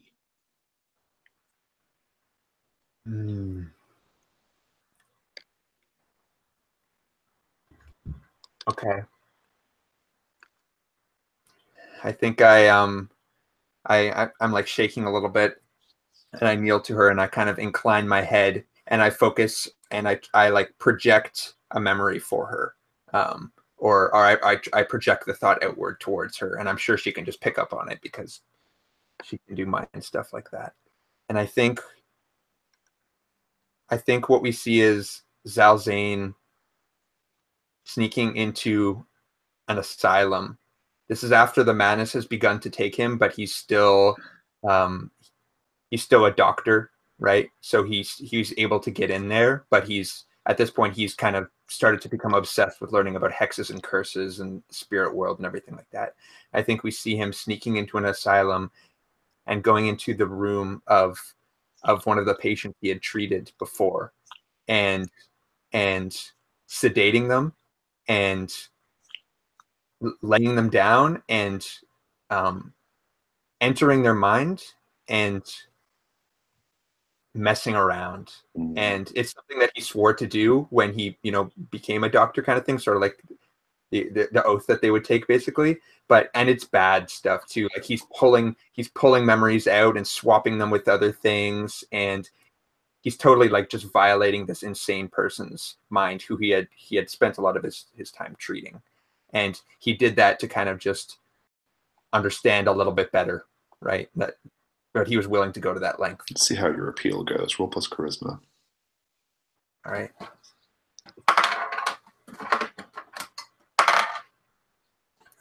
That is a 7.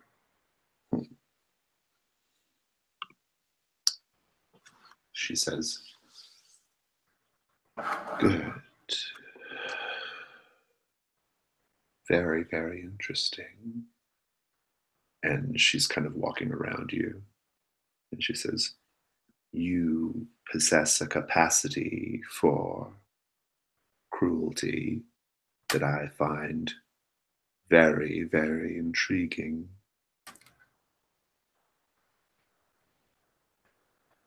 I'm willing to go to most lengths to further my understanding.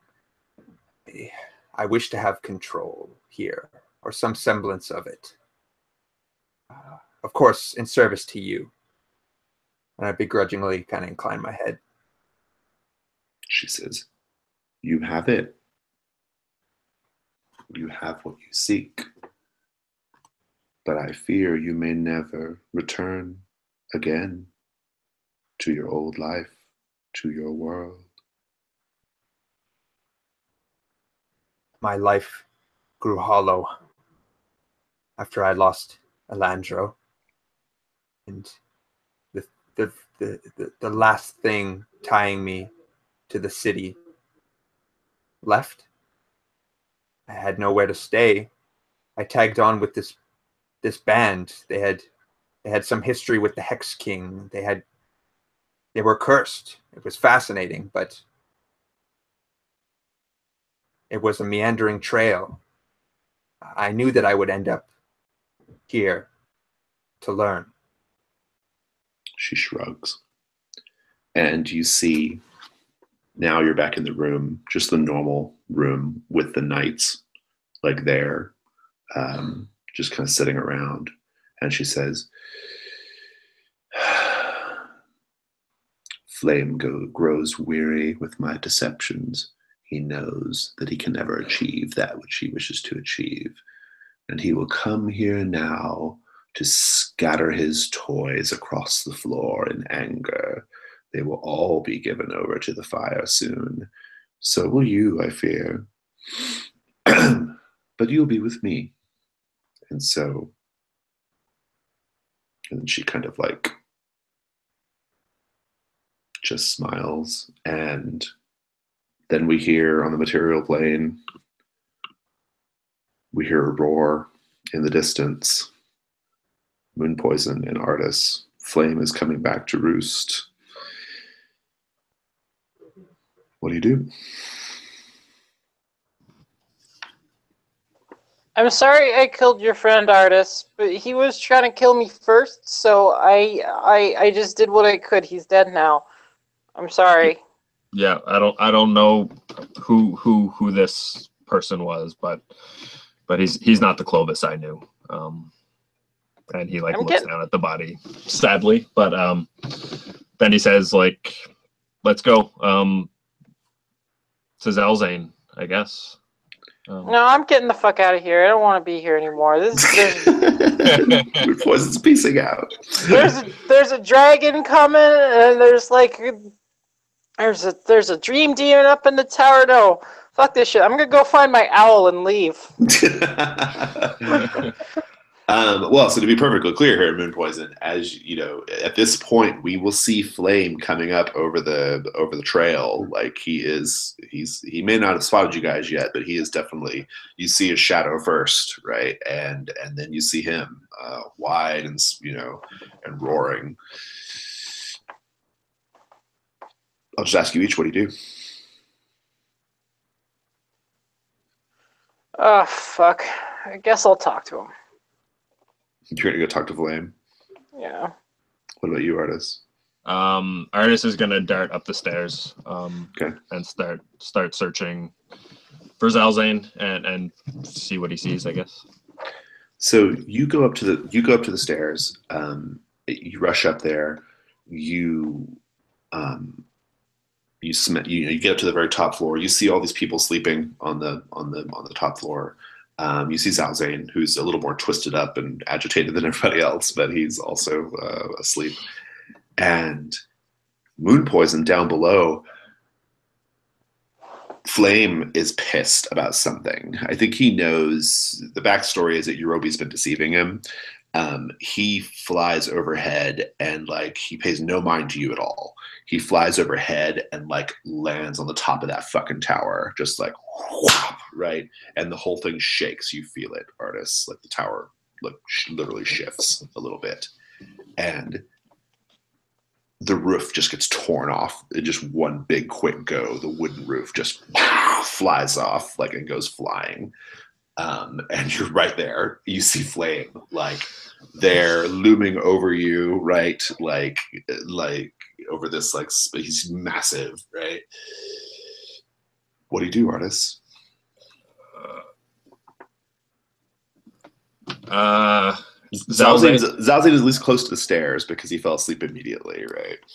Yeah, I would grab onto Zelzane, and Artis is gonna start running down the stairs and trying to pretend there's not a huge dragon behind him. Give me a strength roll. Yeah. I mean, survival's got to apply here, right? That's what he's trying to do.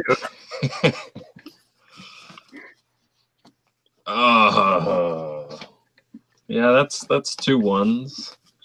Oh fuck, dude! Or athletics, Yeah, I have both athletics and survival. But also the failed. I'm not even going to bother having you roll the hit point damage because you will be knocked to 0.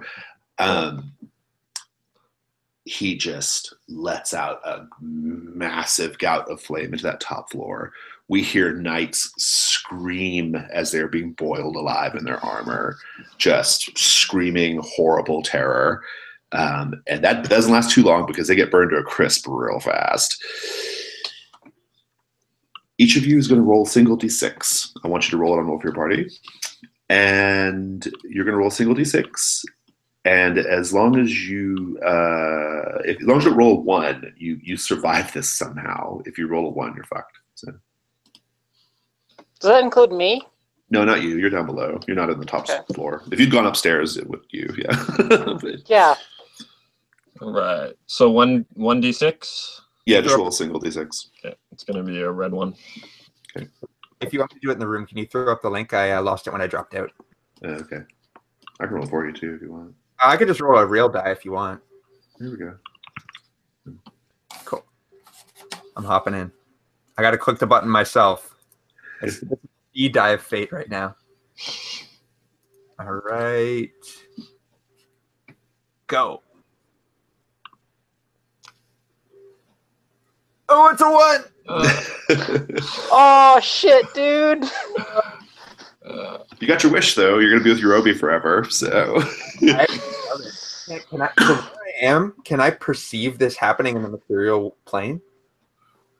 I mean, yeah, you wake up long enough to scream in terror and pain, but Yorubi probably pulls you through or whatever. I mean, like from where I am with Yorubi, like, am I out? Am I like? Can I see my body basically? If you want to, yeah, sure. Because like am I staying in this plane basically like forever, right? Or Essentially, that was the deal you made with her, yeah. oh yeah. So I'm just wondering if like me and her are just standing there, looking into the tower and just watching the dragon just like destroy all these people and my An artist. Well, almost, but yeah. Sorry, continue. I just wanted to make sure that Yeah, no. yeah. All right. Well, so with a 3 result, artists, you are going to survive. You will not die. You will ultimately survive this somehow. But you will have one of your attributes reduced by 1, though. So Okay. just whichever one makes sense. Probably Constitution, but you can make a case for dexterity or strength too, right? So. I think I would rather strength. Maybe he's like left kind of maimed by this whole thing, and his body just isn't quite what it was.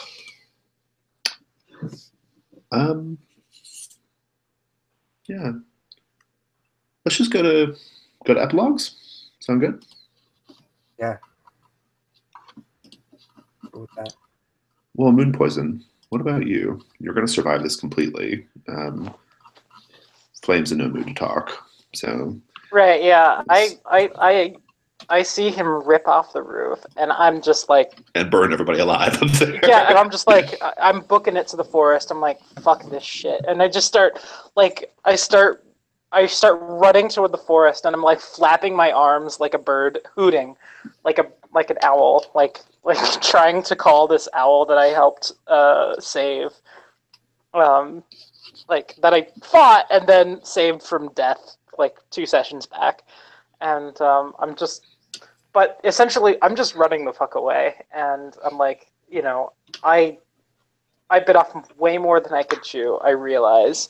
And I need to go home because like my self-imposed exile has just led to more madness than I would get into if I were in Beladosk itself.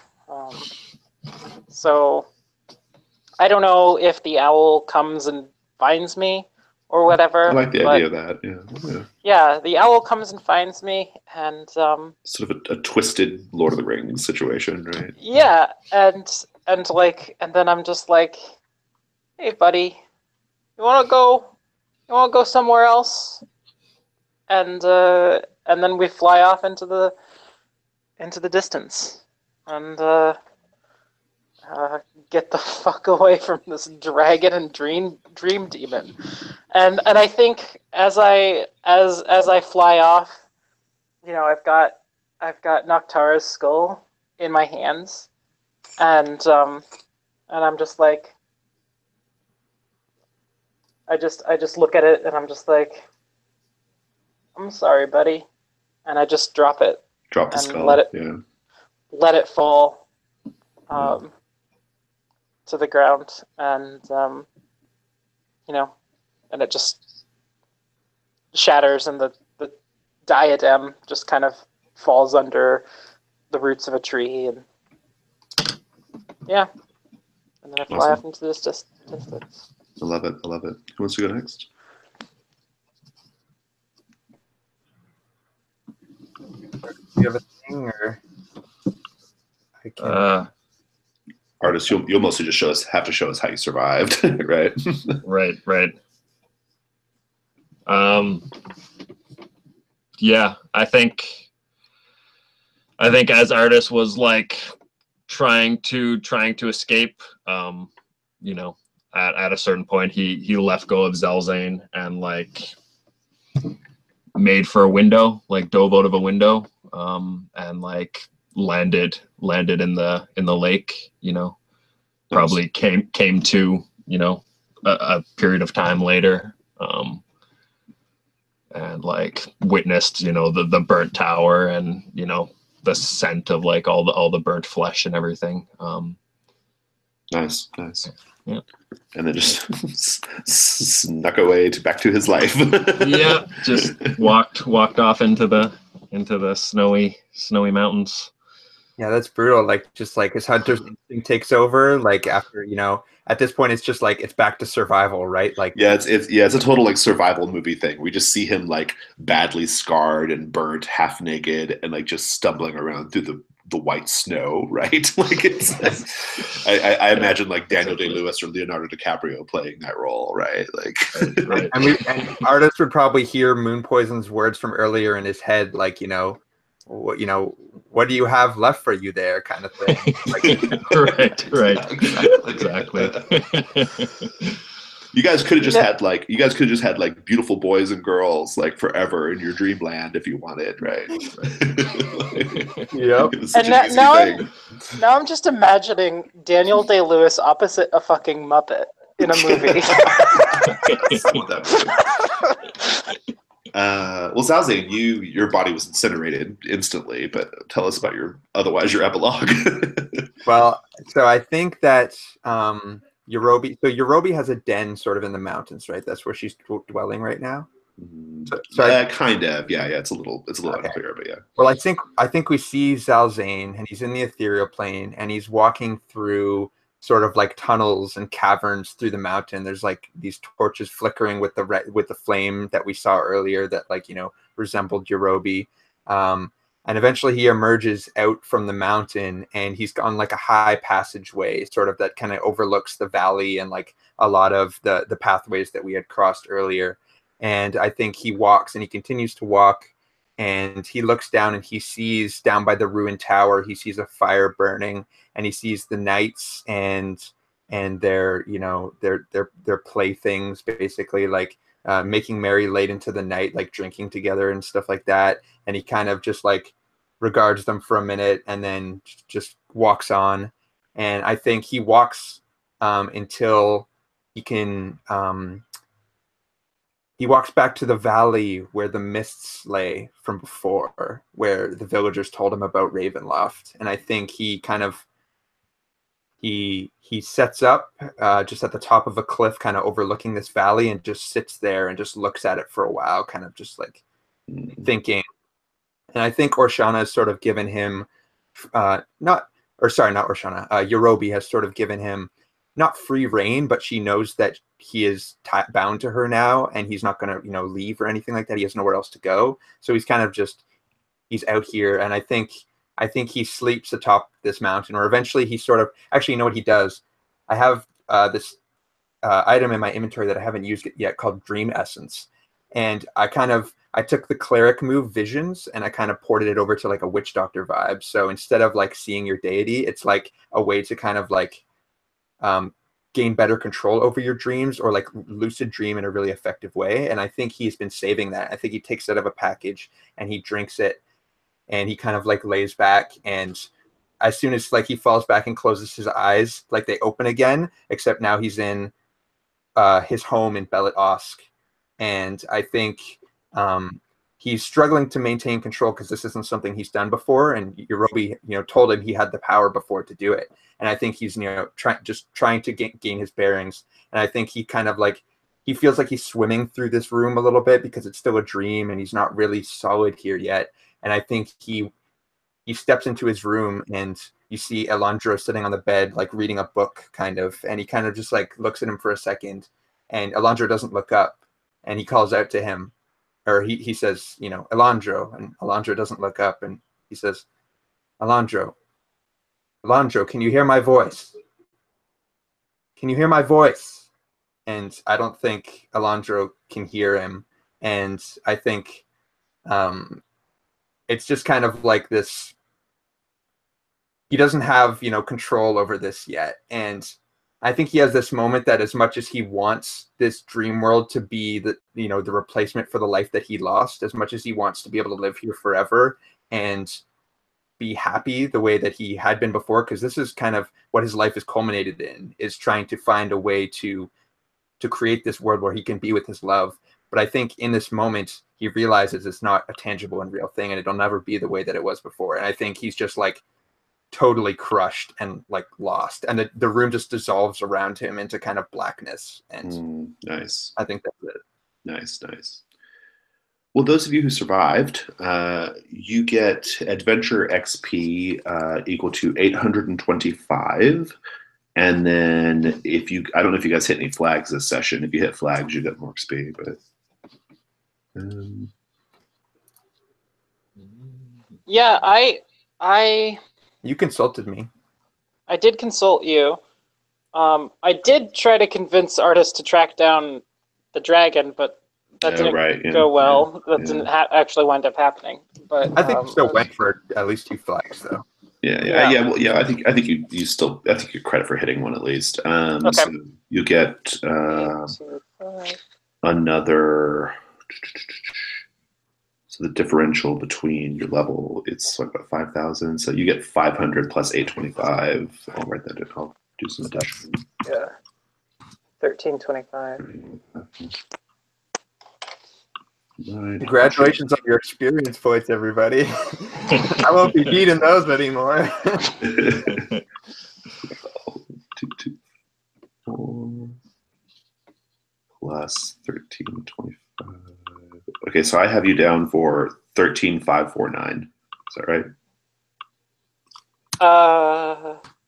Yeah, that should be right. Mm-hmm.